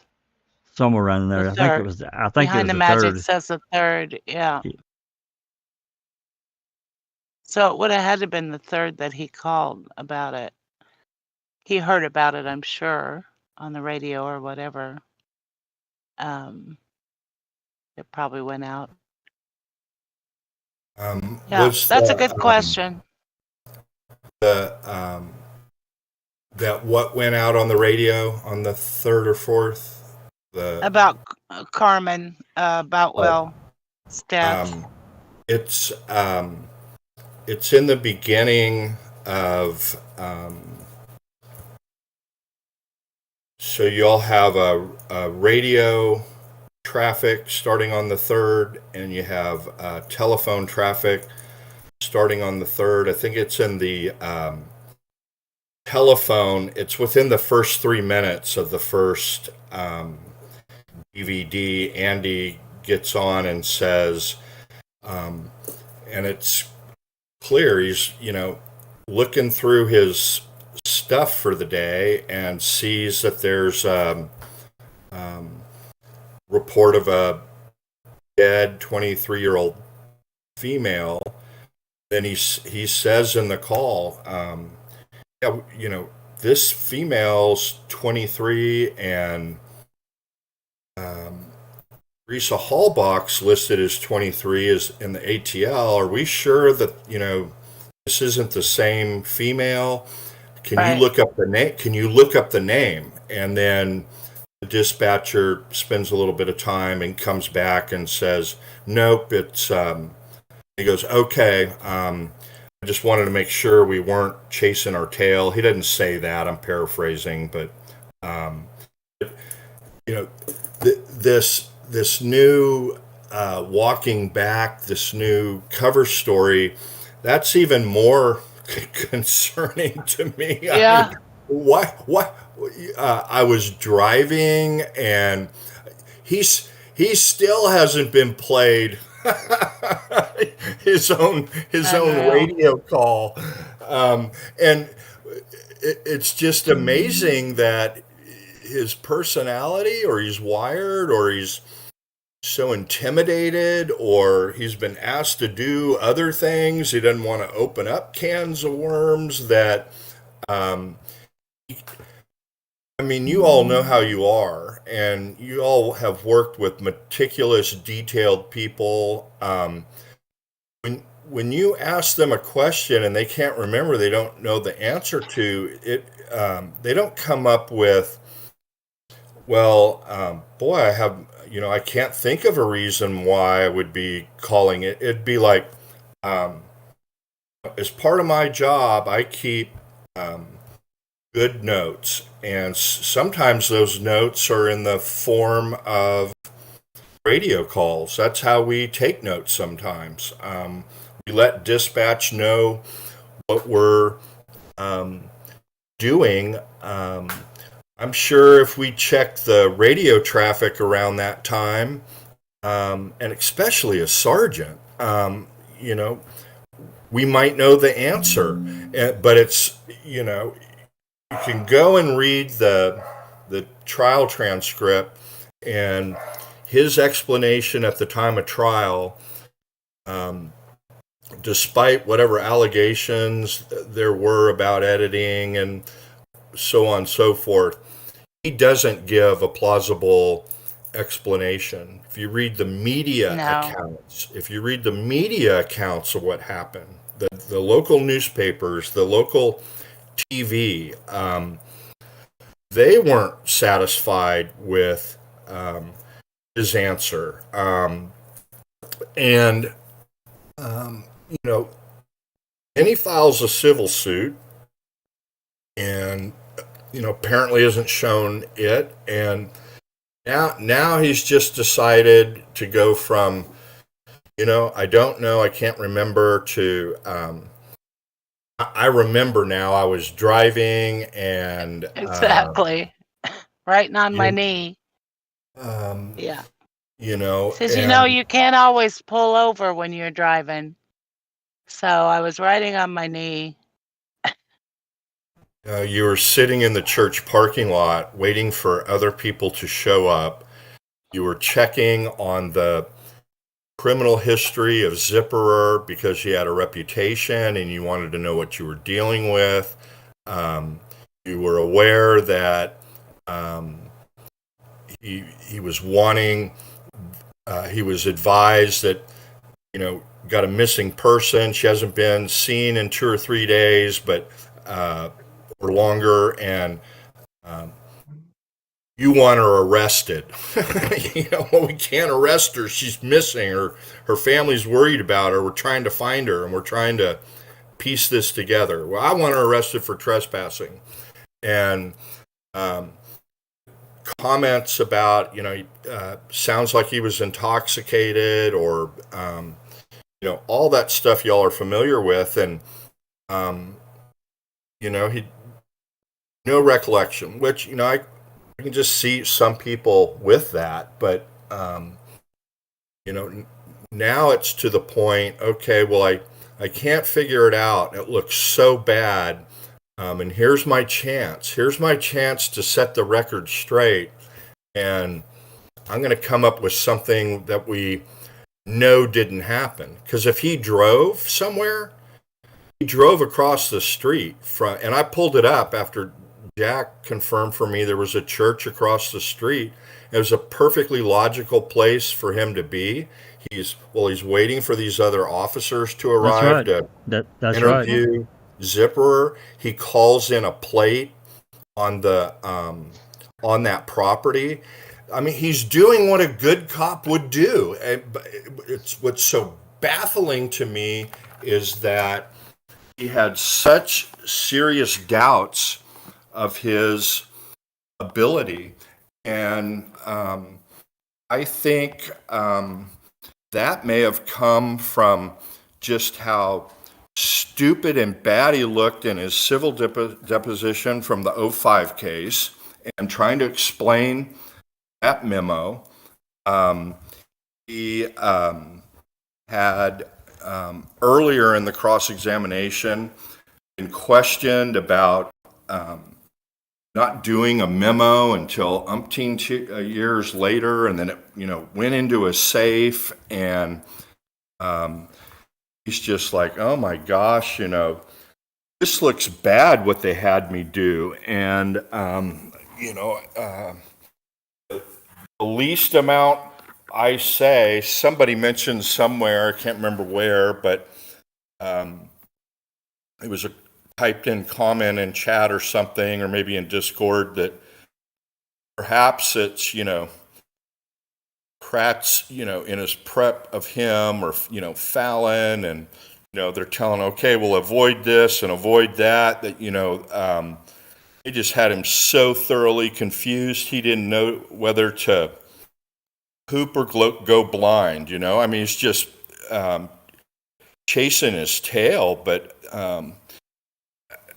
again, I'm glad you guys dug these up, and I continue to be thoroughly intrigued by nearly every single dispatch call and every phone call. Some you can kind of explain, but you know, it's like, oh, well, there's a easy answer to this. It's not nefarious like we thought, but I'm like, this creates even more questions about the, again, the ethics of the prosecution, the lawyers he had in the civil case, and now this,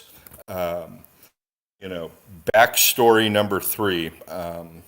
Anyway, I don't know if Also suddenly say on that. remembered, Go ahead. Travis, he also suddenly remembered for Cam what he did on his day off on the 4th. Yep. When, he couldn't remember back at the time of trial. But he said, oh, we did this, we did this, we did this. All of a sudden his memory has improved. It's just so crazy. You guys have the perfect makings of a 4 or 5 minute video on, right away on, his latest version of things that just simply aren't true. He can't remember the truth, and he just afraid to say, which is sad, that he doesn't remember. And there's also the change in story about the bookcase, about how they found the key. He wrote an email to his boss, and when was that, Jack? It was right after MAM came out, 2016, just a few months after MAM. After MAM came out, and told a totally different story than what he told on the stand. He did. Like, oh, that key wasn't actually, it didn't fall out of the bookcase. It was cleverly hidden behind the bookcase or something. He said it didn't just appear on the floor. He essentially admitted to perjury right there when he wrote that. Yeah, that was a huge mistake, I think, him writing that letter at all. He should have just, it was, baffling and head shaking, facepalm. He should have never changed what he said on the stand, because it makes him look worse. And Travis explained it very well, and you have too, Susan. When you start changing, it just, as a police officer, it makes him look worse. And I'm not saying he did anything wrong. And then Sean Rett comes out, and Cameron says, well, we can't explain the change. I can't explain the key. Right. Or Andy says, I don't know why that change didn't move. I can't explain that. Or was it Andy that said that? Yeah, it was Andy. It was Andy that said it. I can't explain why it didn't move, but why the change didn't move. Didn't move around. And it's ridiculous if you're over there, like a monkey screwing a football with this little tiny cabinet you're wrestling with. That shit on top of that cabinet's going to move around. It's not that big. I was handling it rather roughly. And what hidden place in that cabinet? There's no drawers or anything in that cabinet. It just makes the whole thing look terrible to me. Terrible. It is. That's a really good idea, Travis, to do a short with just all his inconsistencies. I love that idea. Yeah. Well, I'm glad you brought it up. He's consistent on one thing, that he's inconsistent over time. And, you would have thought he would have learned from the previous case.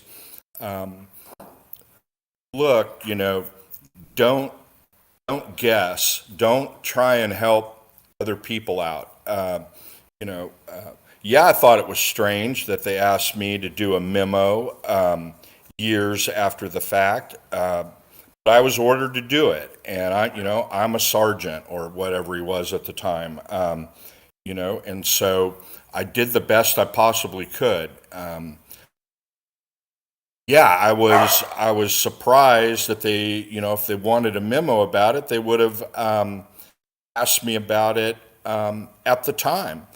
And I would have thought he would have learned, because if he had said that stuff at his deposition, he wouldn't have been able to get beat up over it. That's right. Cross-examination at the criminal trial. And then he just falls into this thing, which suggests either a pattern with him or the whole sheriff's office. And, and then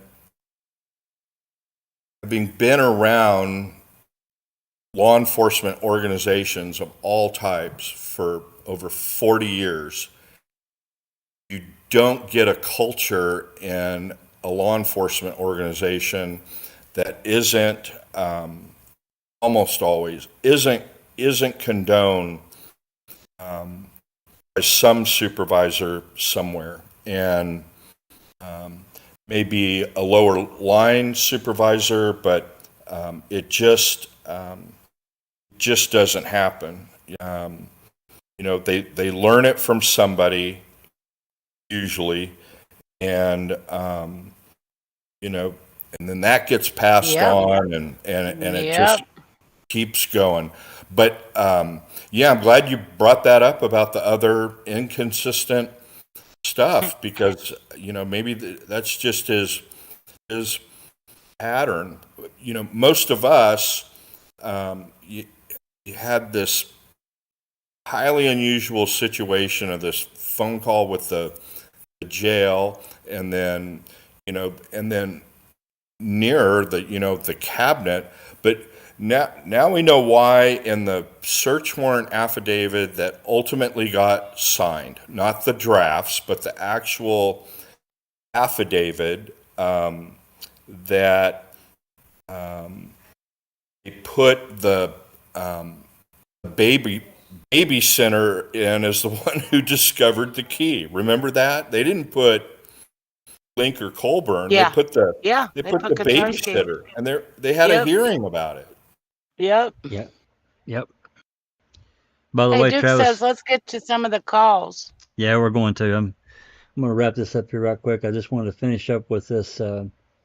The CASO tape recording of dispatch phone calls. And this is the one we've got. The CASO calls are different in the respect that there's, they gave us, well, I'm not going to say everything, but it's pretty much everything. I know they've been edited and they've yanked stuff out. You can tell that they have. But there's 18,600 files on that CD covering from 11.3 until 11.12. And we have multiple channels, basically all the channels. The reality is what we got from CASO was most of it's irrelevant, but at the same time, we got pretty much everything. Whereas with Manitowoc, we only got pretty much anything related to the Avery case. So there is a huge difference. At some point, we're going to get into the CASO dispatch calls and give them a go. It's going to be more difficult. It's going to take longer. But, again, I think it's good to review. Anyway, I'm going to finish this up. So this one is ledger number, property tag 8739. It's got the ledger 223. The year in the ledger in 2005. So the CASO tape went in early. And this Avery tape drawer, I'd like to have a copy of everything that's in that tape drawer. I don't know what all's in it, but he's got his own drawer. So this is number 414. Let's follow it across here. So it was first entered. It was entered by Captain Paul Rush. This is a logger Stern. I'm wondering. I know that they made a separate recording. I'll have to look into this further. I know they made a separate recording of Stern's call, so I'm hoping this is not what that is. It may be, though. This may be just the one call. I'm going to have to dig into this one further. Sorry about that. I thought I had the actual full tape of the CASO dispatch calls, but I don't think that's what that is. So anyway, one more comment Anthony Hills made earlier while we've been talking. Candace Owens wants to make a name for herself, and she does. I'm not saying that's wrong, but it's true. She's got a pretty huge following on social media, and just personal experience from what I've seen just so far on Twitter, YouTube comments. Whatever she says, they believe. They don't care about doing their own research. I've tried. I've pretty much given up. I just state what I know, point them in the right direction, and if they want to go research, fine. I'm not necessarily here to try to change anyone's mind. I'm just here to present what I know as something that I can grab a hold of and say, yeah, this is pretty much true, or making even a informed theory or whatever, speculation, whatever you want to call it. There are other aspects of Cam 7 that, we definitely will discuss that at a later time, but we're a couple hours in. Let's listen to, let me get this off. I'll turn this other thing off, the spreadsheet off. The spreadsheet is so helpful. Oh my God. Yours did such a great job with it.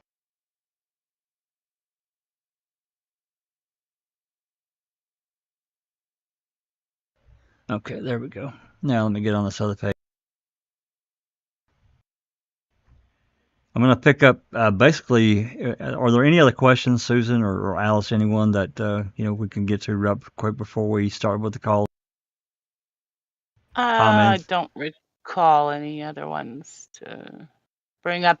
I think we should look into when that call was made that Andy asked about Carmen Boutwell. Check out the time on that. Not now, but I mean. Yeah, I can do that. I may be able to do that after we're done. I can't really do it while I'm playing calls, but maybe I can't. No, I can't. I'm sorry, I can't do it. Not on this computer. But I will look. She put it in the open mic text.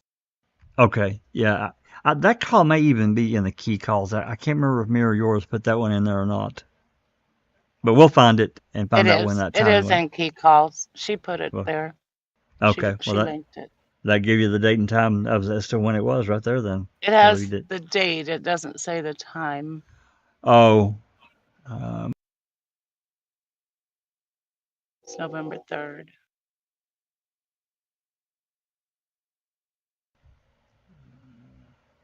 Yeah, well,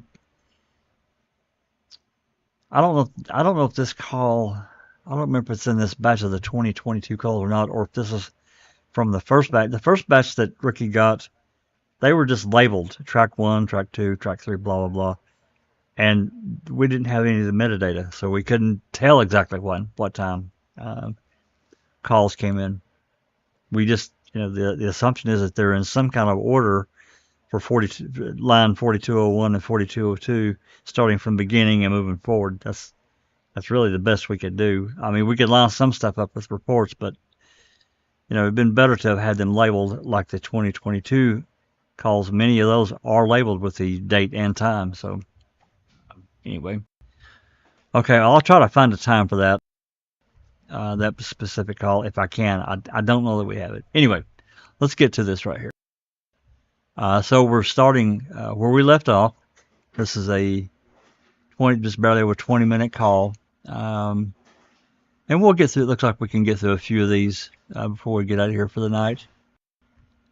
This we're into 11.5. Remember, we've already passed where the rat was found. There have been other calls and so forth made. 1500 is 3 o'clock. It starts at 3 o'clock, yeah. Yep, 3 to 4 o'clock. We get 20 minutes out of that hour that they included in this. So, and as we see when we go to the next one, it's going to be it's a 12 minute, almost 13 minutes. It's 4:01 until almost 5 o'clock. So that's I told you guys before. This is kind of the way they labeled. We get kind of an hour at a time.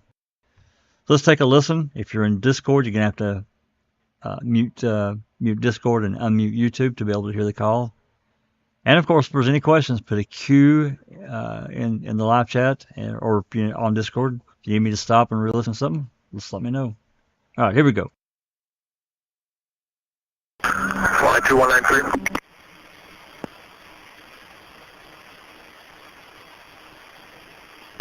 Two guard. Still in 147 Q, where do you want me? Why don't you come at the location and we're going to brief from there.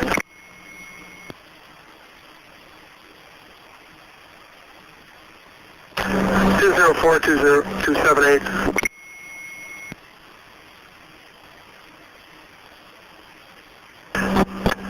Four 278.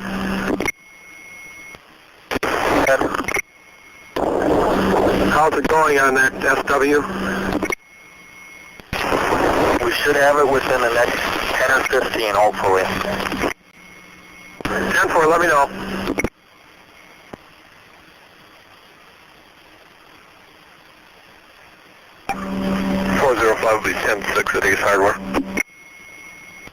10-4.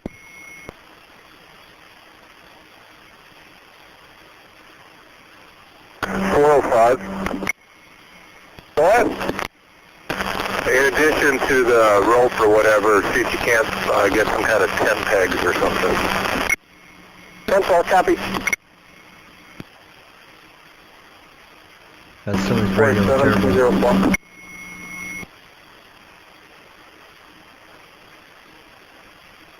47-204.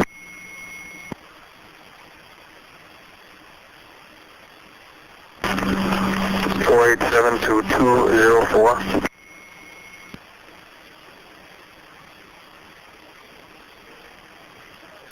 452 to 455. Go ahead.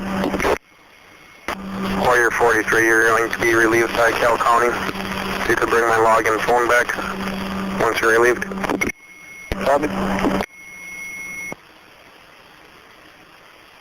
487 dispatch 193. 487, go ahead. Would you try raising 204, give him a phone call and ask him to give me a call up in booking, please? 10-4, dispatch 204. 10-4. 209-193. 209, go ahead, he's right here. 10-4, DCI is requesting a freestanding tent of some sort, if we could arrange that, or some kind of cover that we could span the entire area with.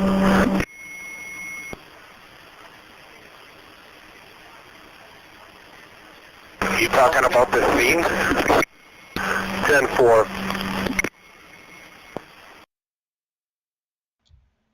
Yeah, pause it here just for a second. They're talking about getting a tent. DCI wants a tent. That's to put over the RAV. He says the scene, it's the RAV. So between this, I guess they knew rain was coming, so that's what that's about.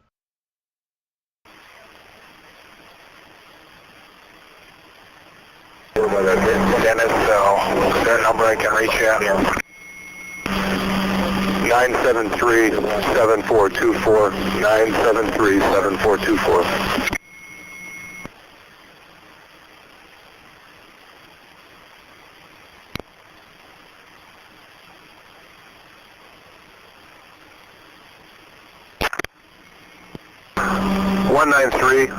You want it 21 again?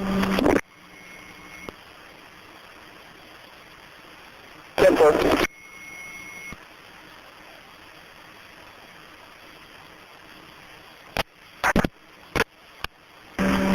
405-10-8.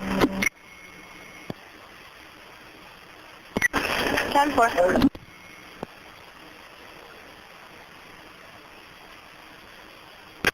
204, that's correction.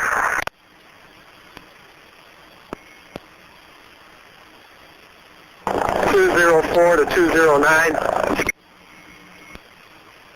Go ahead. We're getting some sprinkles. Do you guys have the tarps down there?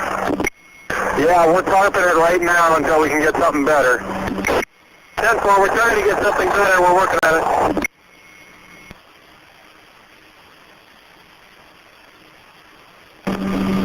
Four 204.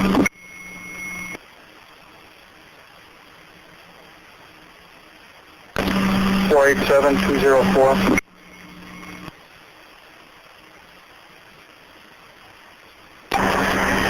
405-204. 204, go ahead. 487 is trying to get a hold of you. He's kind of weak on his portable. 10-4, I'll call him.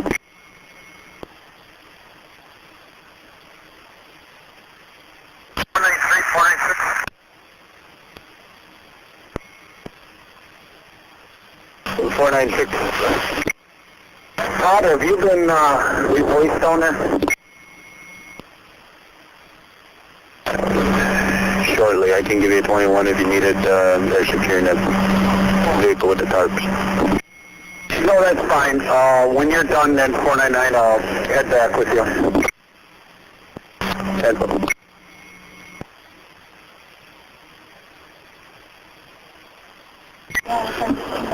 Dispatch 193.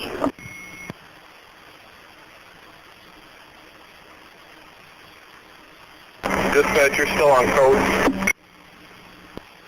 405, I realized that I was told by the shift commander to remain on code. 278-204.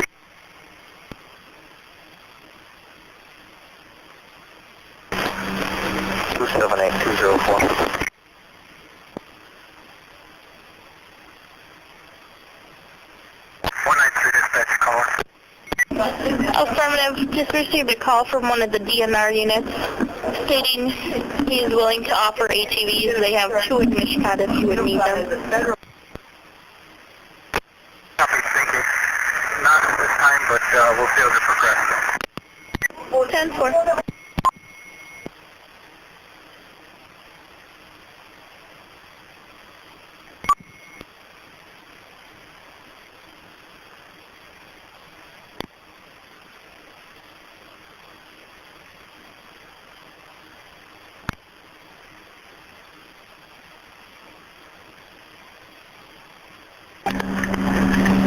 Will be 23 at the scene again. 10-4.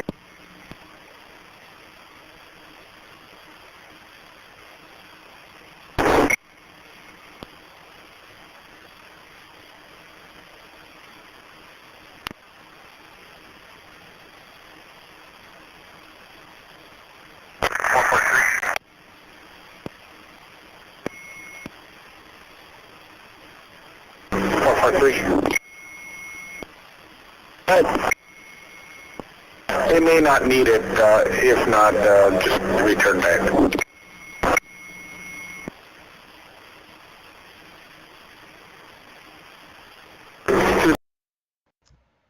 I'll back that up. But did you hear that? There's another conversation that happened that we didn't get to hear, and that tells me they're on whisper mode or something. That because he just answered here, he just told them to do something that we have no idea what he's talking about. Just saying. A lot of clicks and pops in there too that I don't quite understand. I can't prove that they were in whisper, and there was a transmission with the clicks, but I think that's what's happening. So I'll back it up and start again.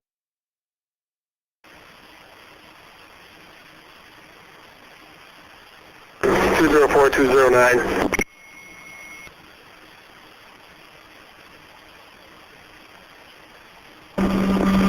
Seven 204.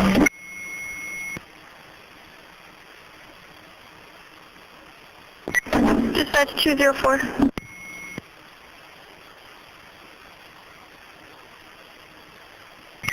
Dispatch to 204. 204, go ahead. Contact 487-4228. 10-4.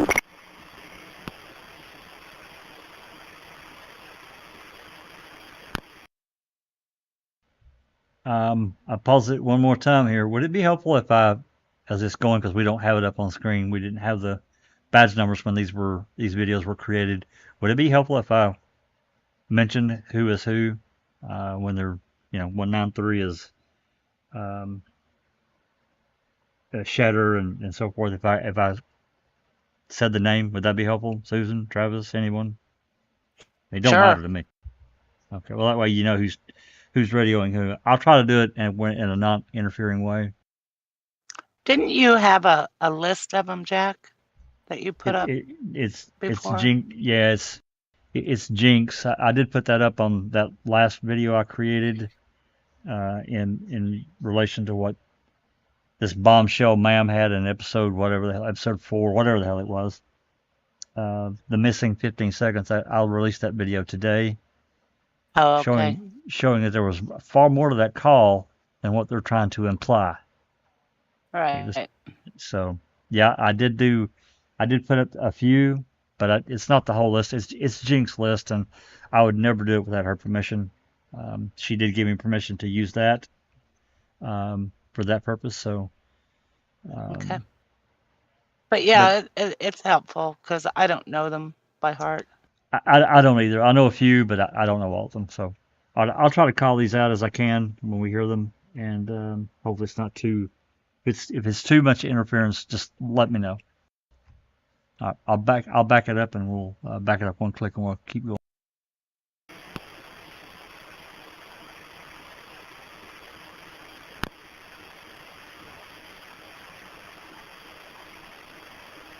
Who 496 dispatch? Come on, slide. 496 dispatch, you're on code. Be advised, myself and 499 at 10-8, 76 HQ. 10-4, I was told to stay on code for 487. 496 is Herman. 499 is Novak. Stay on code for what the team was up north. Everything else can go over here. 10-4, I understand that. 496, 499, we're on scene up there.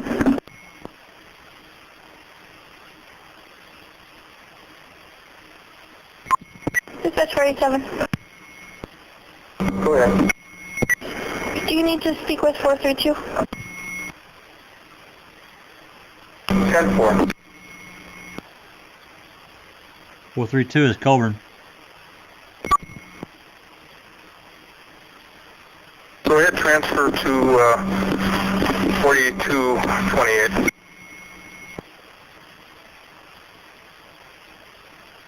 Pretty sure that was Lieutenant Simon. Car 327, Vanderbilt Sheriff. 327, go ahead. 327, go ahead. I'm at 147 in Jambo Creek Road. That subject's here from B&M Waste Management. Apparently your department had contacted them in to bring in some porta-johns. Could you find out where exactly these are to go? 10-4, dispatch 193.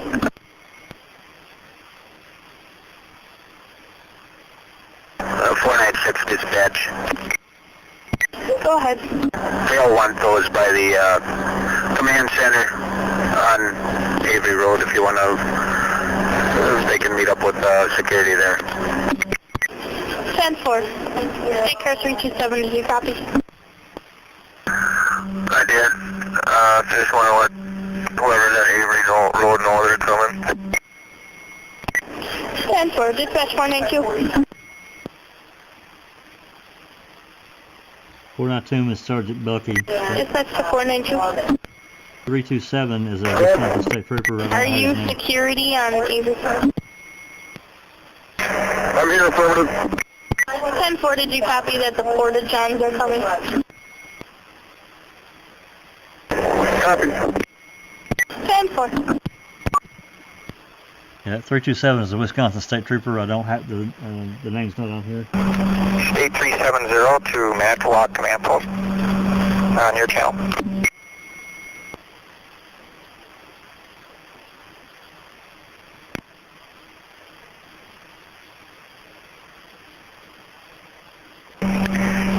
State 370 to Manitowoc Command Post on your channel. I don't have that one.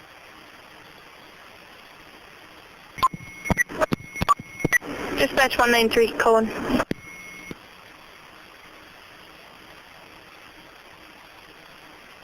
.405 dispatch. Go ahead. I'll be 1024 from this location. 10-4. 405 is Pete O'Connor. Dispatch 193. That's Shetter. Dispatch 204. 204 is Link. 447499. You gonna call him 499? Can you 21 me? 4224?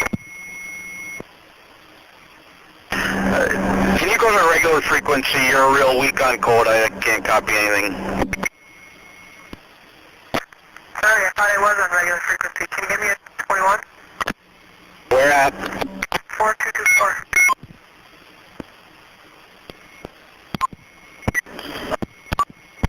Dispatch sending units on Avery and 147 that can copy me on code. 209455. Call 455. 209455. We're going to be coming down. Make sure your partner's in the car. We're going to have another one with us. Copy. Call dispatch. Go ahead. 412. I have 370 State Patrol on the line. He has a party by the name of Walter Springs Tube at Krieger and 147. He wants to get back to his residence at Avery and 147. Yeah, we took care of it. He can go, that's fine. 412 is Brun Knack. Copy.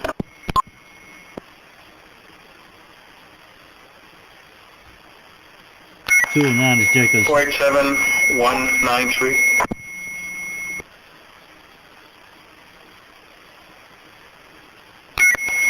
487193. 193. We're at 7 is Lieutenant Syme. 193 is Chevy. 412. But you got a Saber, Brian? Okay. 412 is Knack, Brian Knack. 204, dispatch and code.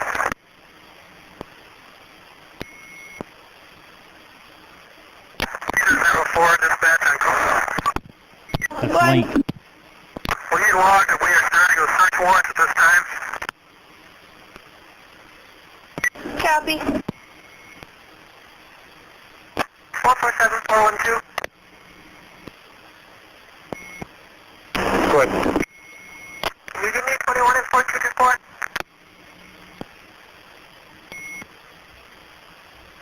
.447 is Bessel. I don't have a phone right now. I'm not by the car. Okay. Do you want me to head out? Is there anybody out there that needs to be relieved? Give me a call in a second.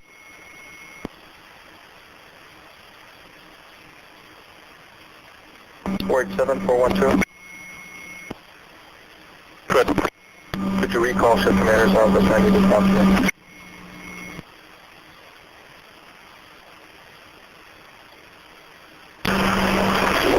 One 60451.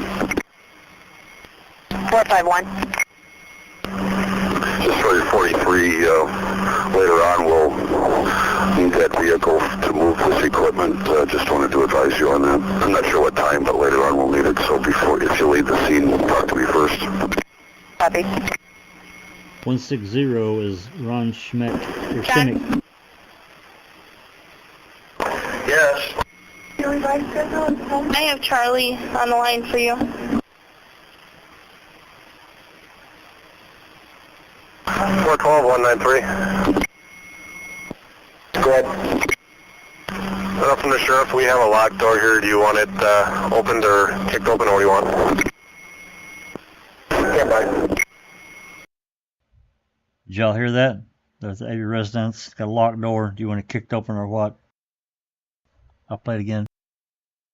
Up from the sheriff, we have a locked door here. Do you want it opened or kicked open, or what do you want? Stand by.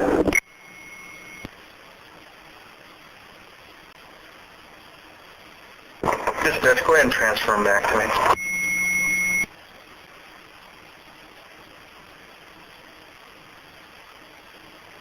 One 9322, we found another way.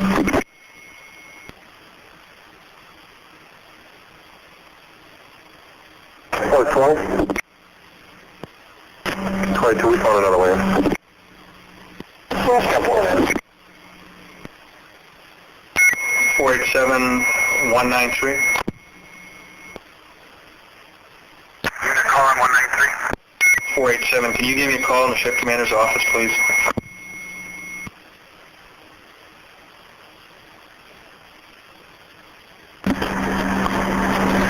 Five 193.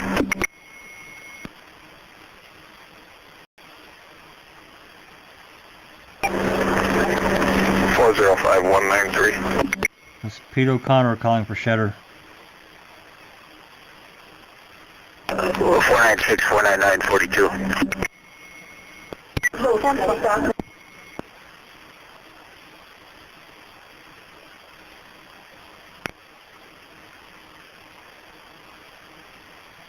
Yeah, that 496 is Todd Herman. 452 dispatch.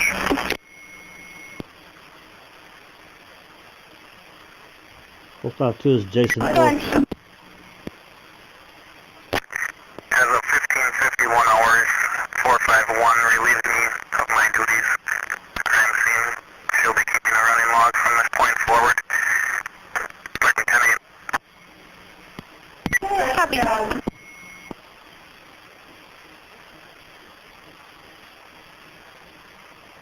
452-193.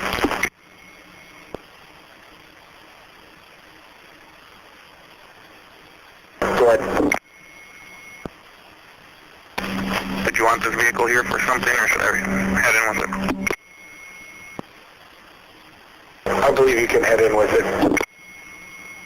Copy.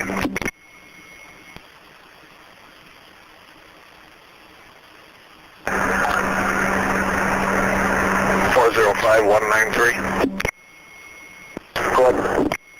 Could you give me a quick call on my squad, 4856-4856?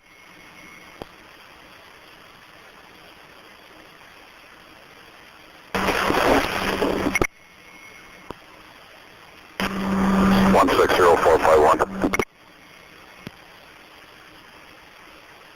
451. They would like the equipment moved now if you could come up.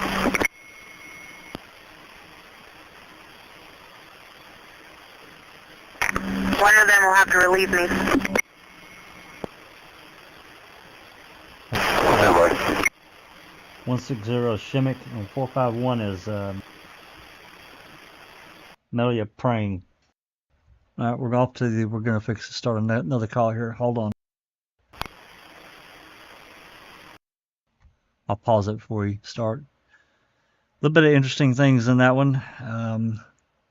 Clearly, there's a lot of moving and shaking. With they're going to cover that. They're clearly trying to cover the RAV up with a tarp of some type, tent, whatever the hell. And they're making entry into, I'm guessing, Avery's property, Stevens. It's not clear. We don't know that for positive, but as far as I know, that's the first one they went into was Stevens. Chuck, I was hearing you twice, a few Yeah. seconds apart. I thought I had this turned down far enough. I got it down pretty low. I can turn it on down. It was probably a little echo from my iPad. Okay.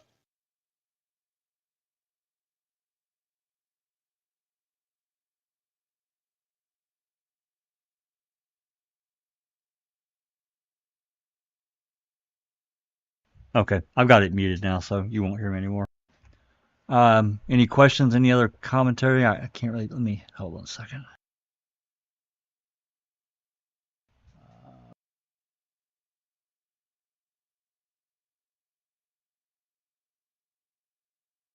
Yeah, there was one call where the guy said, "Hold that equipment. We need to move the equipment or something." Yep. And I think they were talking about the RAV, but I don't know. Yeah, they're kind of talking in code, and again, I'm sure that there's a lot of things that are not. They're using the radio, but it's not being broadcast by whatever function that they have. I did, Travis, was talking about getting these calls, and it is good. It's more than we had, but I still feel like, and certainly about the 4th, but other days too, I still feel that we're certainly missing a good amount of calls. But it is what it is. We got what we got, right? Carol says, "Is that how the trailer door was pried open?" Yeah, I think they kicked it in, but I don't remember for sure. But I do think they ended up kicking it in because they didn't have the key. Is that what you remember, Susan, or no? That's what I was thinking, but I'm not sure. Yeah, same here. Hey, Travis, take care. Travis, got to run? Yep. Alrighty. Thanks for coming, Travis. Appreciate it. We'll talk to you soon. All right. This next entry here is at the 4 o'clock to 5 o'clock range. It is 12 minutes and, 12 and a half minutes roughly. So let's give it a go. And we'll see what the next one holds. We may wrap up or we may do one more after that. But let's get this one started. As always, if you got questions or comment, want clarified, you hear something weird, just let me know. Here we go. 451.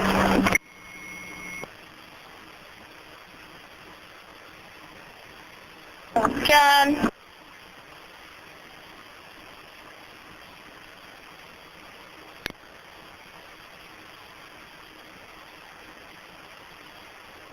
Are you monitoring it? Affirmative, go ahead. Just entering the shed. Can you go 2 seconds? Give me 21 of my squad, please.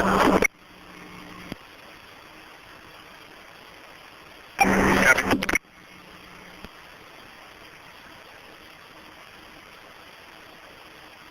Four 3-2 dispatch.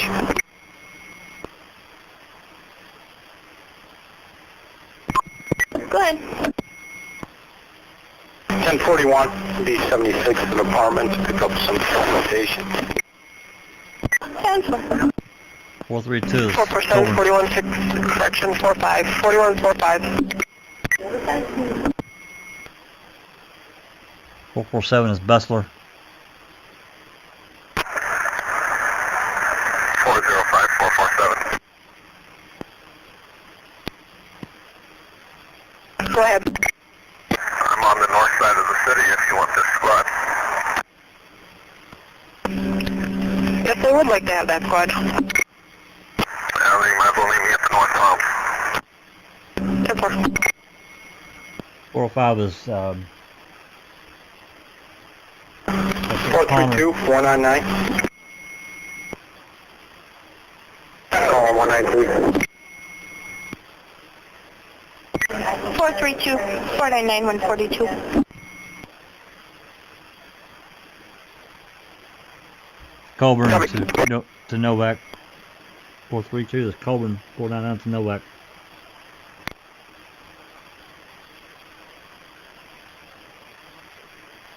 .487 dispatch, I'll be 41 squad 61. 10-4. 487 is Lieutenant Syme. 432, 487.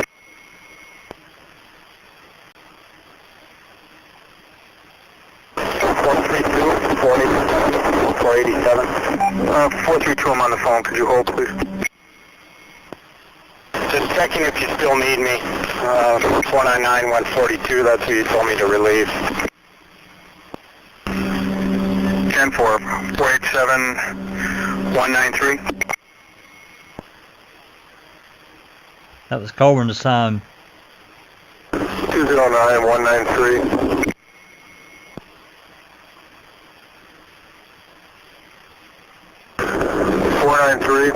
193, correction. Correct. 21 me, 973, 7424, 973, 7424. That's Syme wanting Shadow to call him on the cell phone. 1021 means call me.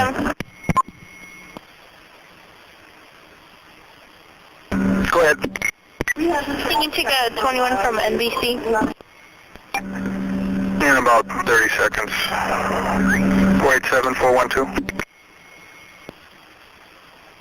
What?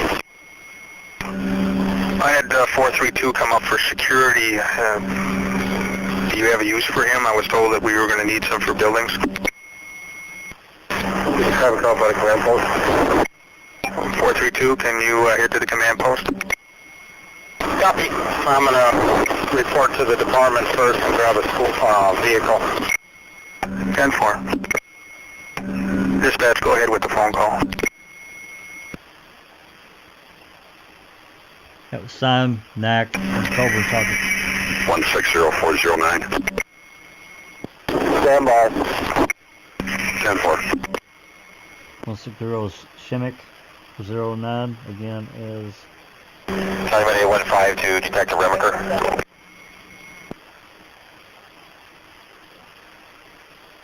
Go ahead. Let's hear your ETA back to the command post. We're leaving right now. We'll be there in about 2 minutes. Okay, thanks.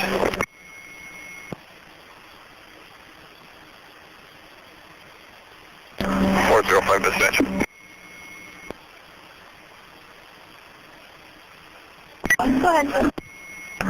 If you want to change your log, I'm going to bring 45 back to the department, and 447 will have 64.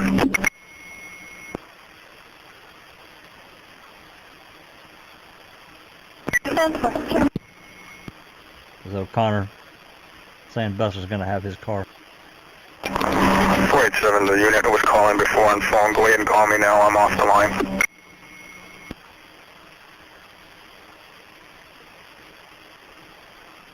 .487, 204. 204, go ahead. Could you give me a call on 61, please? 10-4. Sign Jim Link to call him. 492, 493. Go ahead.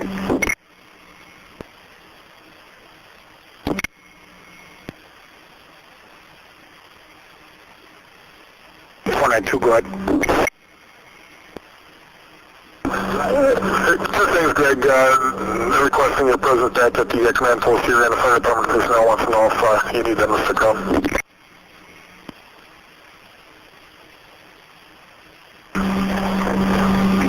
I'll head back up.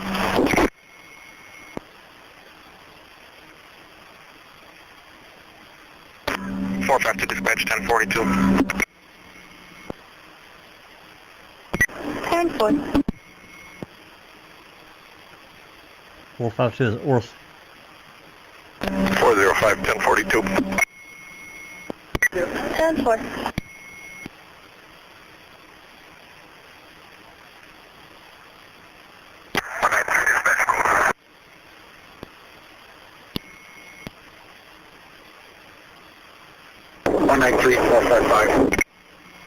But I need yourself and that other handler from that other agency next to you to respond back up here. Copy. That was Schimel to Todd, let's see. Yeah, Todd Cummings. I'm sorry. He's now the records custodian. 45 dispatch. Go ahead. 44 in the city for 92.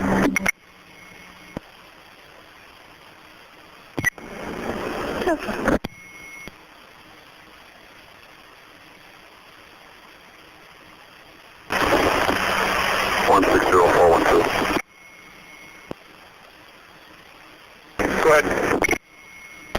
Before you come down, could you go in my personal vehicle and grab all the orange lung cords for me? Thank you.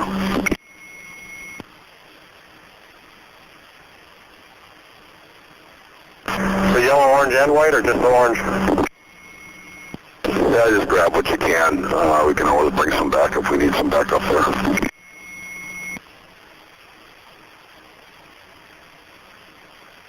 Dispatch?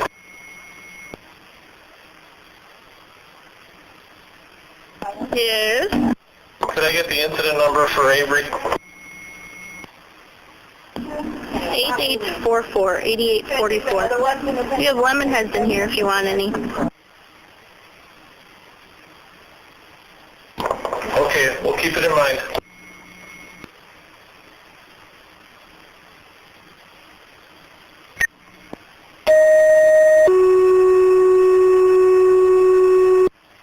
Lemon heads? Pager 2.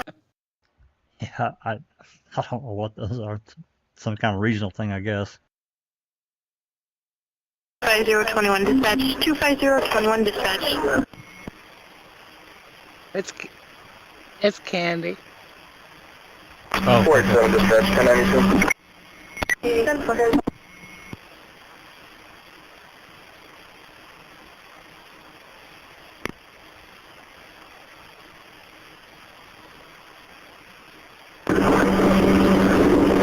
160. 160209. We want to do the lights. Stand by. I'm on my way. 10-4. I'll pause there a second. That was Shimmick calling 209 is Jacobs. He said something about doing the lights are on the way. So it's what sounds like they got lights and generators heading out between 4 and 5. Still hearing you double, Jack. You are? Yep. I got everything muted on my end. Well, that's weird. It is weird. Anybody else hearing me double?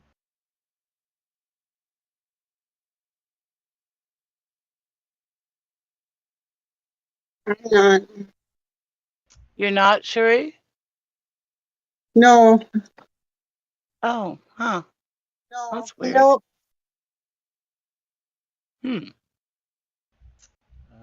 How strange. It is weird. You might need to mute Discord to see if that fixes the problem. I I've don't know why had- you'd be. I've had it muted. That's strange. I don't know why it's doing that. It is. Yeah. Oh, well. Okay, let's continue on. We've got about 3 minutes left in this call or so, something like that. All right, here we go. 432 dispatch. 432, go ahead. 10-8, squad 62, E76 out by the command post.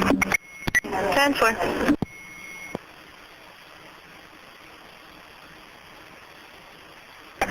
Far side dispatch. Go ahead. 92. 10-4.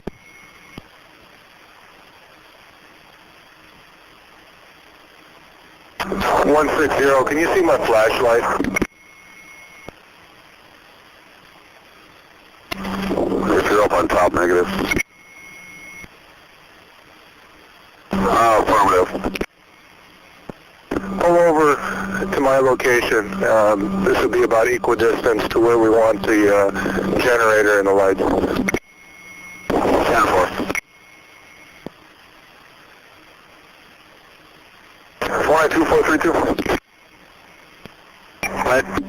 Can I reach you by phone?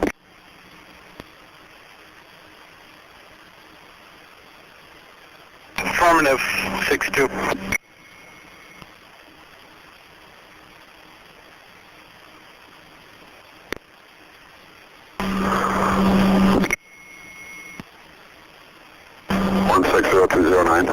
What's the easiest, head west first or head south first? South to the dry pond and then take a right.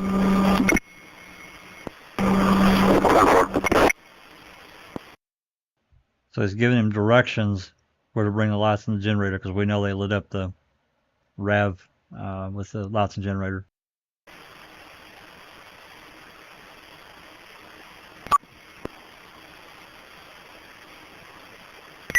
Four 1-2. Call. Affirmative, I have Barbianda on the line, wants to know if she can come pick up her vehicle. That's affirmative. Okay. 412 is Brian Knack.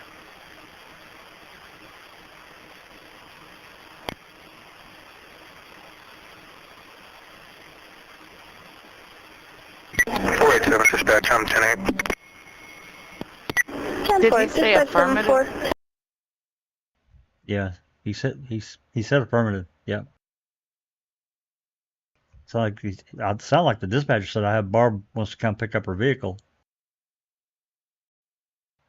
And that Brian Knack said affirmative. So. And this last one was Simon again. He's on the radio a lot. He likes to talk. 700. Copy 7-4.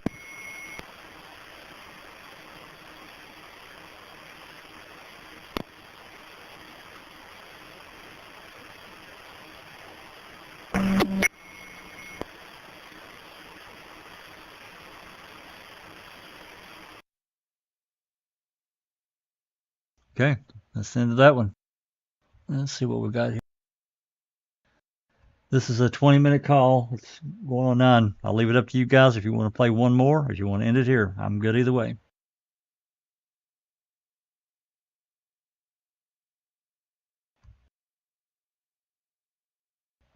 Susan, Cherie, anyone?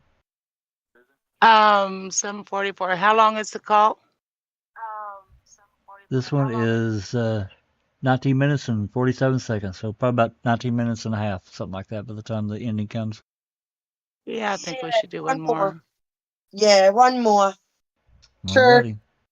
It's so weird, Jack. I hear you double, but the calls aren't double. That's really strange. I don't get it. Yeah.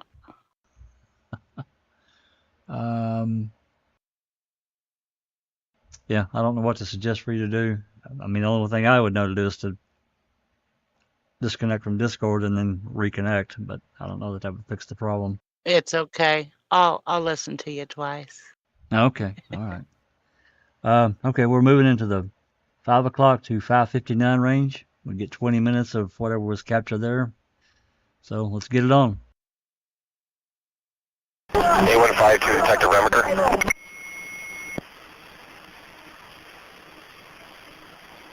278, go ahead. 278, how long are you going to be? We're waiting for our guy that's with you. We're clearing right now. We're heading back. Okay, thanks. 278 Remiker. 443 dispatch 28.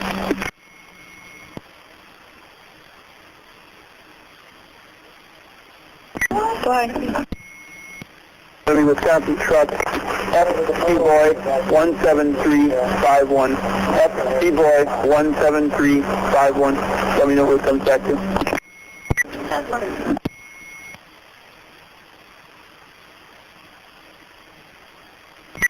328. Good.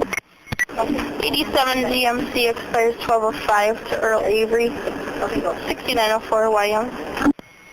Right.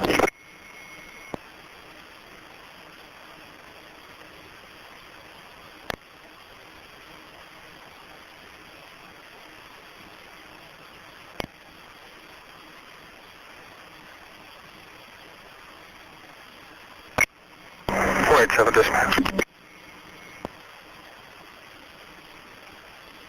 Go ahead. 10-6 at the scene, 147. 487 is Lieutenant Simon again. 32 dispatch. Go ahead. 10-6 at the command post. 10-4. 432 is Colburn. Dispatch 422. Good. What's your 20?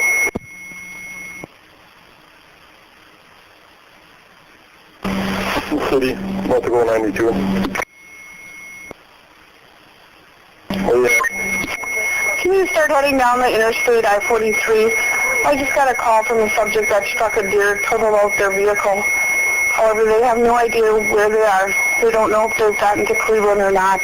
All he could tell me is I-43 northbound.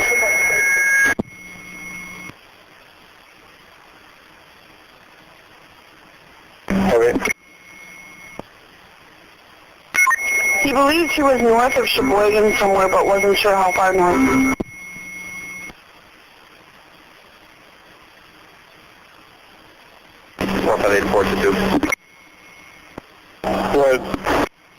I'll be breaking here in about 5. I can take vehicle 92. Dispatch, check with Sheboygan. Have them run north also in case they didn't have to hand it fly.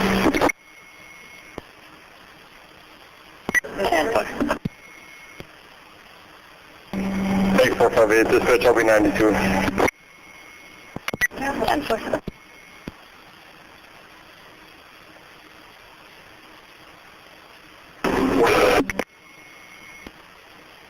193, dispatch.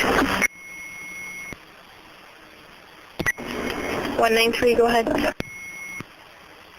The contact person I got that phone number from, I got a person trying to locate somebody from their business to give you a call. If you get a hold of them, make sure that you reach myself or 204.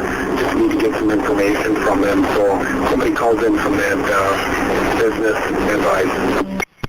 10-4. 193 is Greg Shetter. Dispatch 458.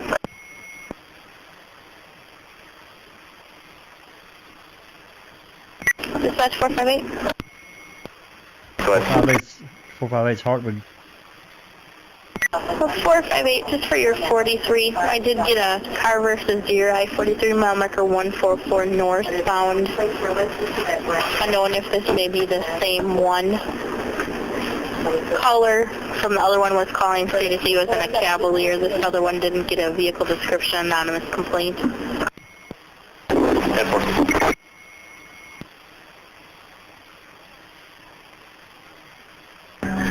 Dispatch.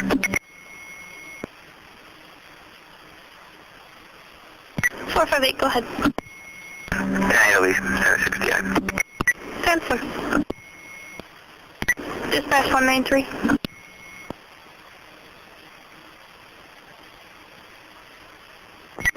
Dispatch to 193.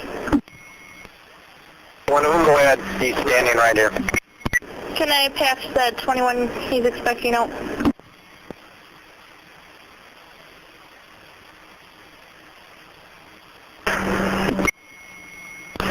If you transferred it, it's ringing.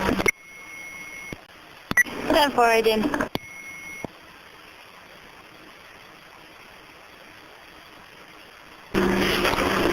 One 451. 451. There was a weather cover for one of the transits down here that was transported down here, and I think you might have brought it right back up. I'm not sure if the gentleman that had that transit wants it for a weather cover because of the rain.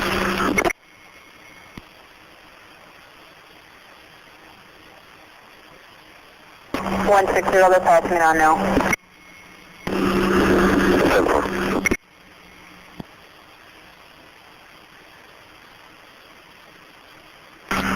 43274. Yes. Could you give me a 21 in 62, please? Okay.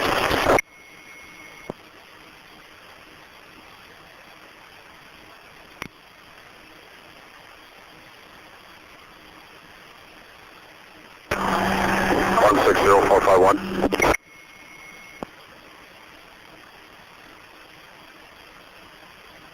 Go ahead. Shimmick calling praying. State representative was wondering where the tent was, and I guess he might be transporting it. He was just wondering if it was down here or not.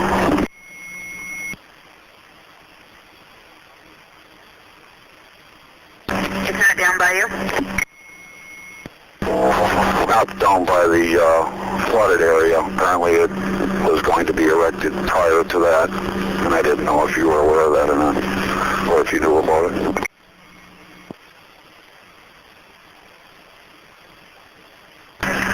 Dispatch. Go ahead.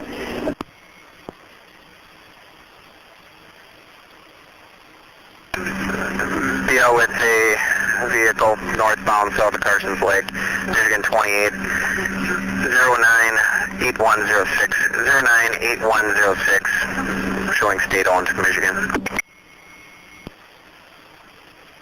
I'm sorry, can I get that plate number again? 098106. Yeah, 4.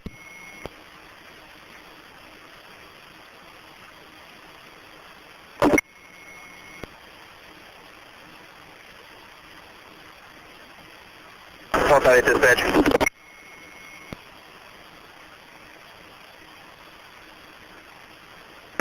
Dispatch. Stand by.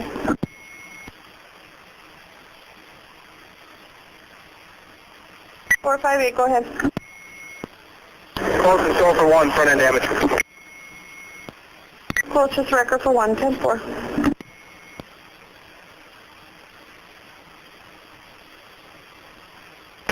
Four five dispatch. When you get closer, get ETA also.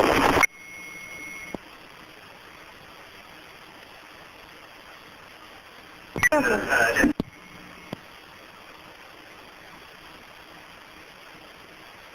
458.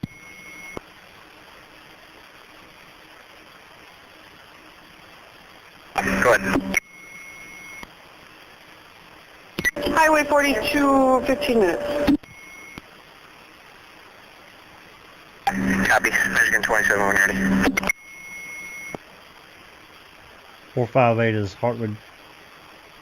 Go ahead, your 28's not coming back.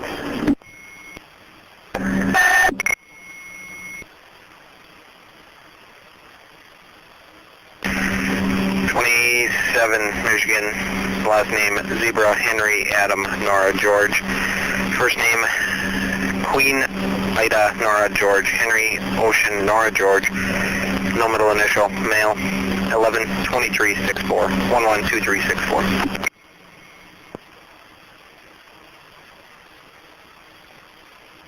Two 278-204. 204, go ahead. Go in that evidence trailer. Some of the cabinets to the front. Get some of those tarps out. We're going to need those ASAP. Census.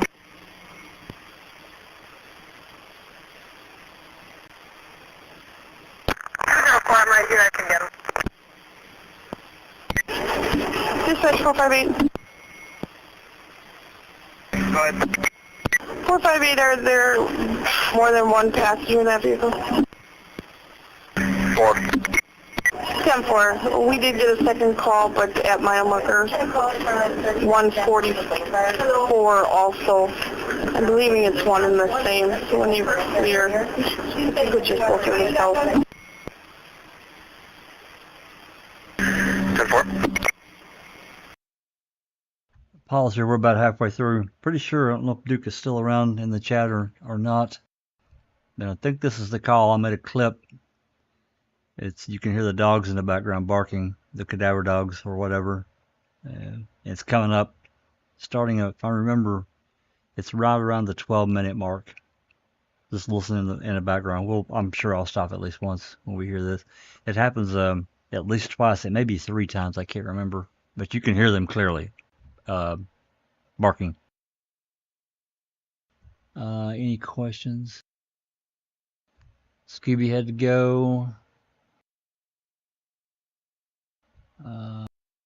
Yep. Yeah, Duke's still in the chat. Yep. Excellent. Yep. So yeah, okay. It's more like the 11-minute mark. No, I thought it was 10. Yeah, at the 12-minute mark. That's right. So we're going to be hearing that.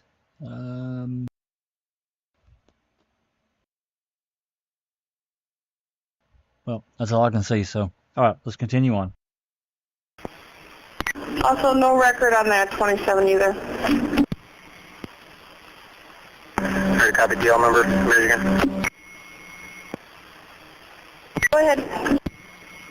Zebra 520-711-014-896. 10-4, got it. 42 dispatch. 204278. Go ahead. Stand by, we found him. How many you want? Cover probably 8 foot by 8 foot. Get him down here as soon as possible.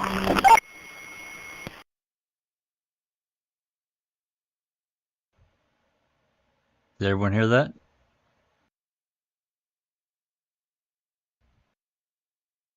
Yep. Yep. First time I'd heard it, Duke pointed out. So I'll back it up 5 seconds and you can hear it again, and I'll continue on. There's going to be more. Foot. Get him down here as soon as possible.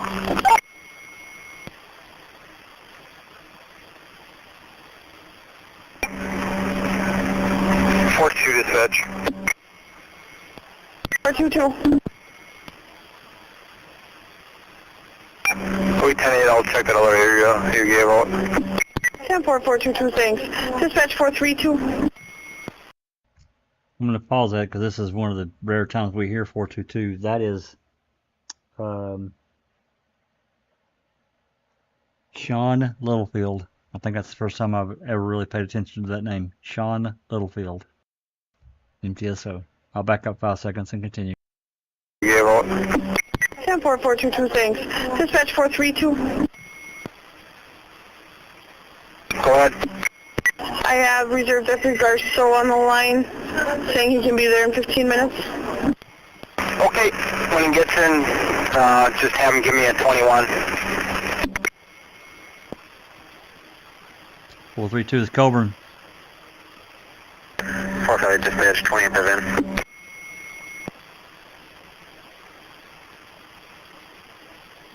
204160.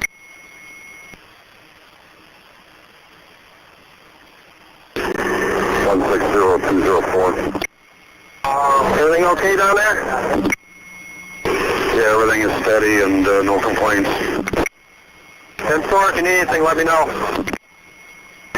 Maybe some hydration later on if they're coming down. 10-4. It's Link calling Schmidt. 432-492.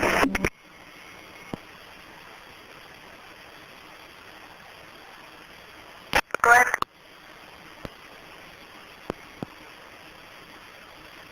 432, go ahead. I have to run 451 back to the SO. Do you want me to grab some more flashlights? 10-4. There was out of the shift commander's office already out here.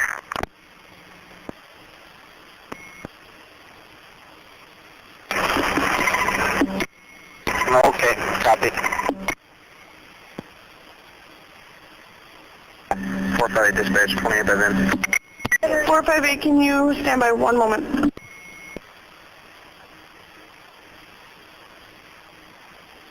Go ahead with that bin.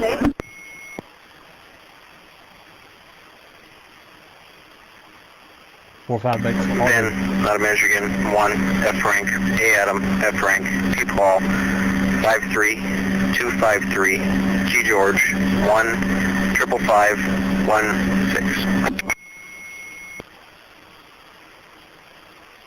10-4, dispatch 422. Go ahead. 422, I have a subject that is reporting a car deer 1050 at Marshek and Cornick. Do you want to take it over the phone?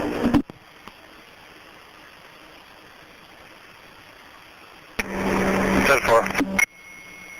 Again, 422 is Littlefield. 6-3, correct? 10-4.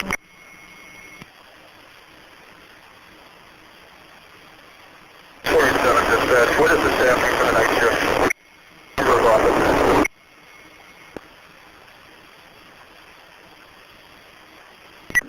487, are you calling your 10-1? You're pretty broken, but go ahead. How many officers working night shift? 5 patrolmen and 1 sergeant. 10-4. That was Lieutenant Simon again. 458, you're 2728. What? 27 is showing a clear record, no wants. Expiration 8 of 2006. 28 lists to Wheels Inc. out of state of Michigan, Lacey, the Plains, Illinois. On a 2003 Ford Taurus, 4-door. I'm not seeing an expiration here.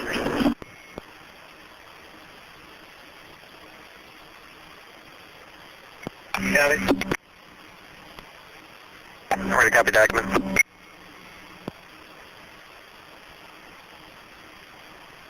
Good.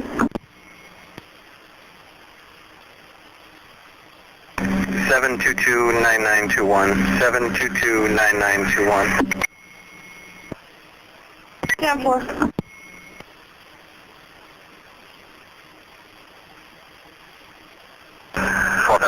What's your 20? Go ahead. What's your 20? Out at the scene or about to your house. 422. Go ahead. Would you be able to swing down here and take about 2 passengers, run up the main squad?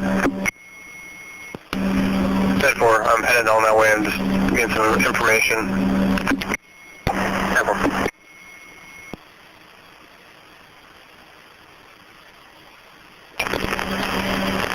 Force 2 dispatch.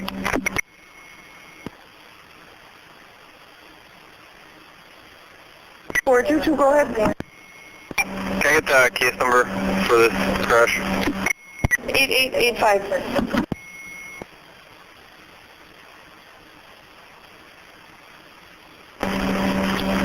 Force 2 dispatch. Stand by.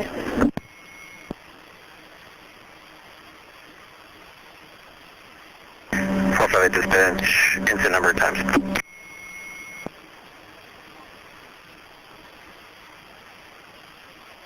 Unit calling dispatch, go ahead. Profile dispatch, incident number of times. 8884. 8884. Time received 1714 on scene 1734. Copy. 422, go ahead, what's your traffic? This will be a reportable car deer, document number 721-8308, 721-8308. Location's going to be at the intersection of Marshak and Cornick. Also, there'll be a 45 at that location. 10-4. 442 is Beck.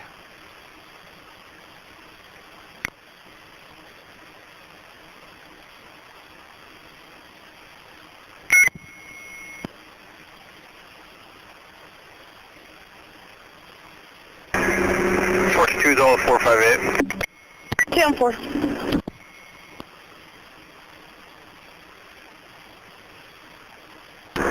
Dispatch. 458. 542 has a vehicle. South of 422 will be transporting 3 passengers to Perkins.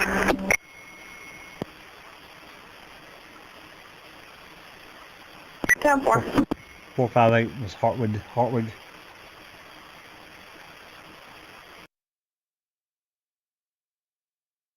Okay. We made it. Next time we do dispatch calls, this is where we'll start. Hopefully that wasn't too much interference, me calling these badge numbers out. But I think it's helpful to put a number to a name. Yeah, I think it was fine, Jack. Good, good. Yeah, I like it too.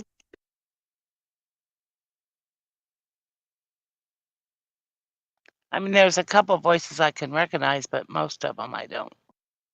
Yeah, some of these off ones, I like I said, that Littlefield, I don't, I'm sure I saw the name, but never really locked it in the memory because he's not really in any of the reports. He sounds like he handles more traffic than anything.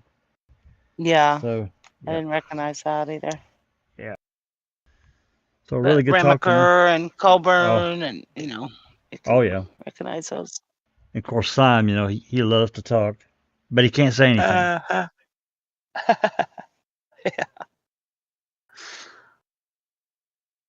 He is so bad with that report. I can't talk about this, but then he continues to talk for the next 20 minutes and gives him pretty much a rundown. But I can't say anything, okay? Okay. Right. Okay. Well, it's 9 o'clock here, probably 3 a.m. for Alice. I know she's got grandbaby duties probably coming up soon. Hopefully she can get with the baby again. Congrats again, Alice. So happy for you. I've got 3 myself, so.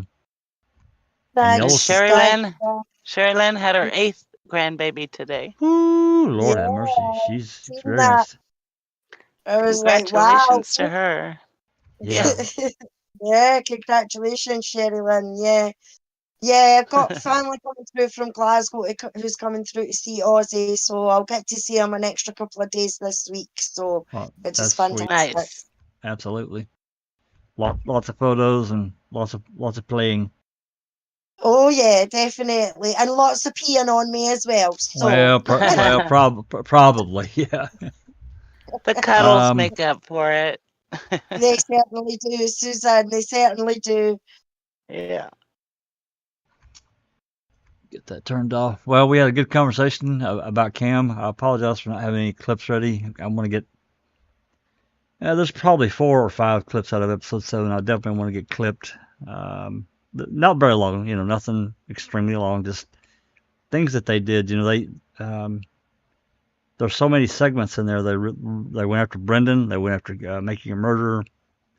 They went after the bullet, Item FL. We didn't really discuss Item FL too much, but there's a lot there as well that needs to be discussed as to what really happened, and they just really tried to downplay it. And I think that the failing is that a lot of people don't understand the importance of having these protocols and procedures in place, for the crime lab. And why they have to follow them. It's to protect not only the state, but the defendant or whoever they're testing for, and the integrity of the case. So I'm not going to get into it because it's going to involve a longer conversation, but maybe next time we can talk about it a little bit. Of course, we got episode 8 coming up. Can anybody remember what episode 8's called? I don't even remember now. They don't put out the title, do they? Yeah, the title. Yeah, we've got all. Is it the bones? Oh yeah, it's the bones. It's the bones. That's right. It's the bones. I forgot that about that. Should be a good one. Oh yeah, I'm sure there's going to be Duke and Doc, and a lot of people are going to be going, "Oh my God." Oh yeah, all of us. Well, I'm just wondering how much they're going to cover. The Cuss Road, the gravel pit, Manitowoc County gravel pit, and the quarry. I'm anxious to see. Probably 20 seconds. If they follow Kraft's book, yeah, absolutely. Or his trial. Yeah, absolutely. They probably have a bucket man for us. So. Yeah, we probably put Andy B asleep. He said he was tired anyway, so. Yeah, I think he took off. Yeah, we'll end up giving him the El Buto when we get done here. Okay, well, I'm going to wrap this up. Definitely want to thank everyone for coming and hanging around with us for a few hours talking about Cam and listening to some of these calls. Some interesting little segments that happened, especially about the dog barking in the background. That was interesting. Wish we had a precise time of when that happened and where that officer may have been at the time. We can only kind of guess. So it is what it is. At least it got recorded. So, any last words, Cherie or Susan? Anything you want to add in before we jump? Nope. Just everybody have a great night, great day, wherever you are. There you go. Thank you for playing the calls, and just it's interesting always. Absolutely. Yep. Thanks for coming.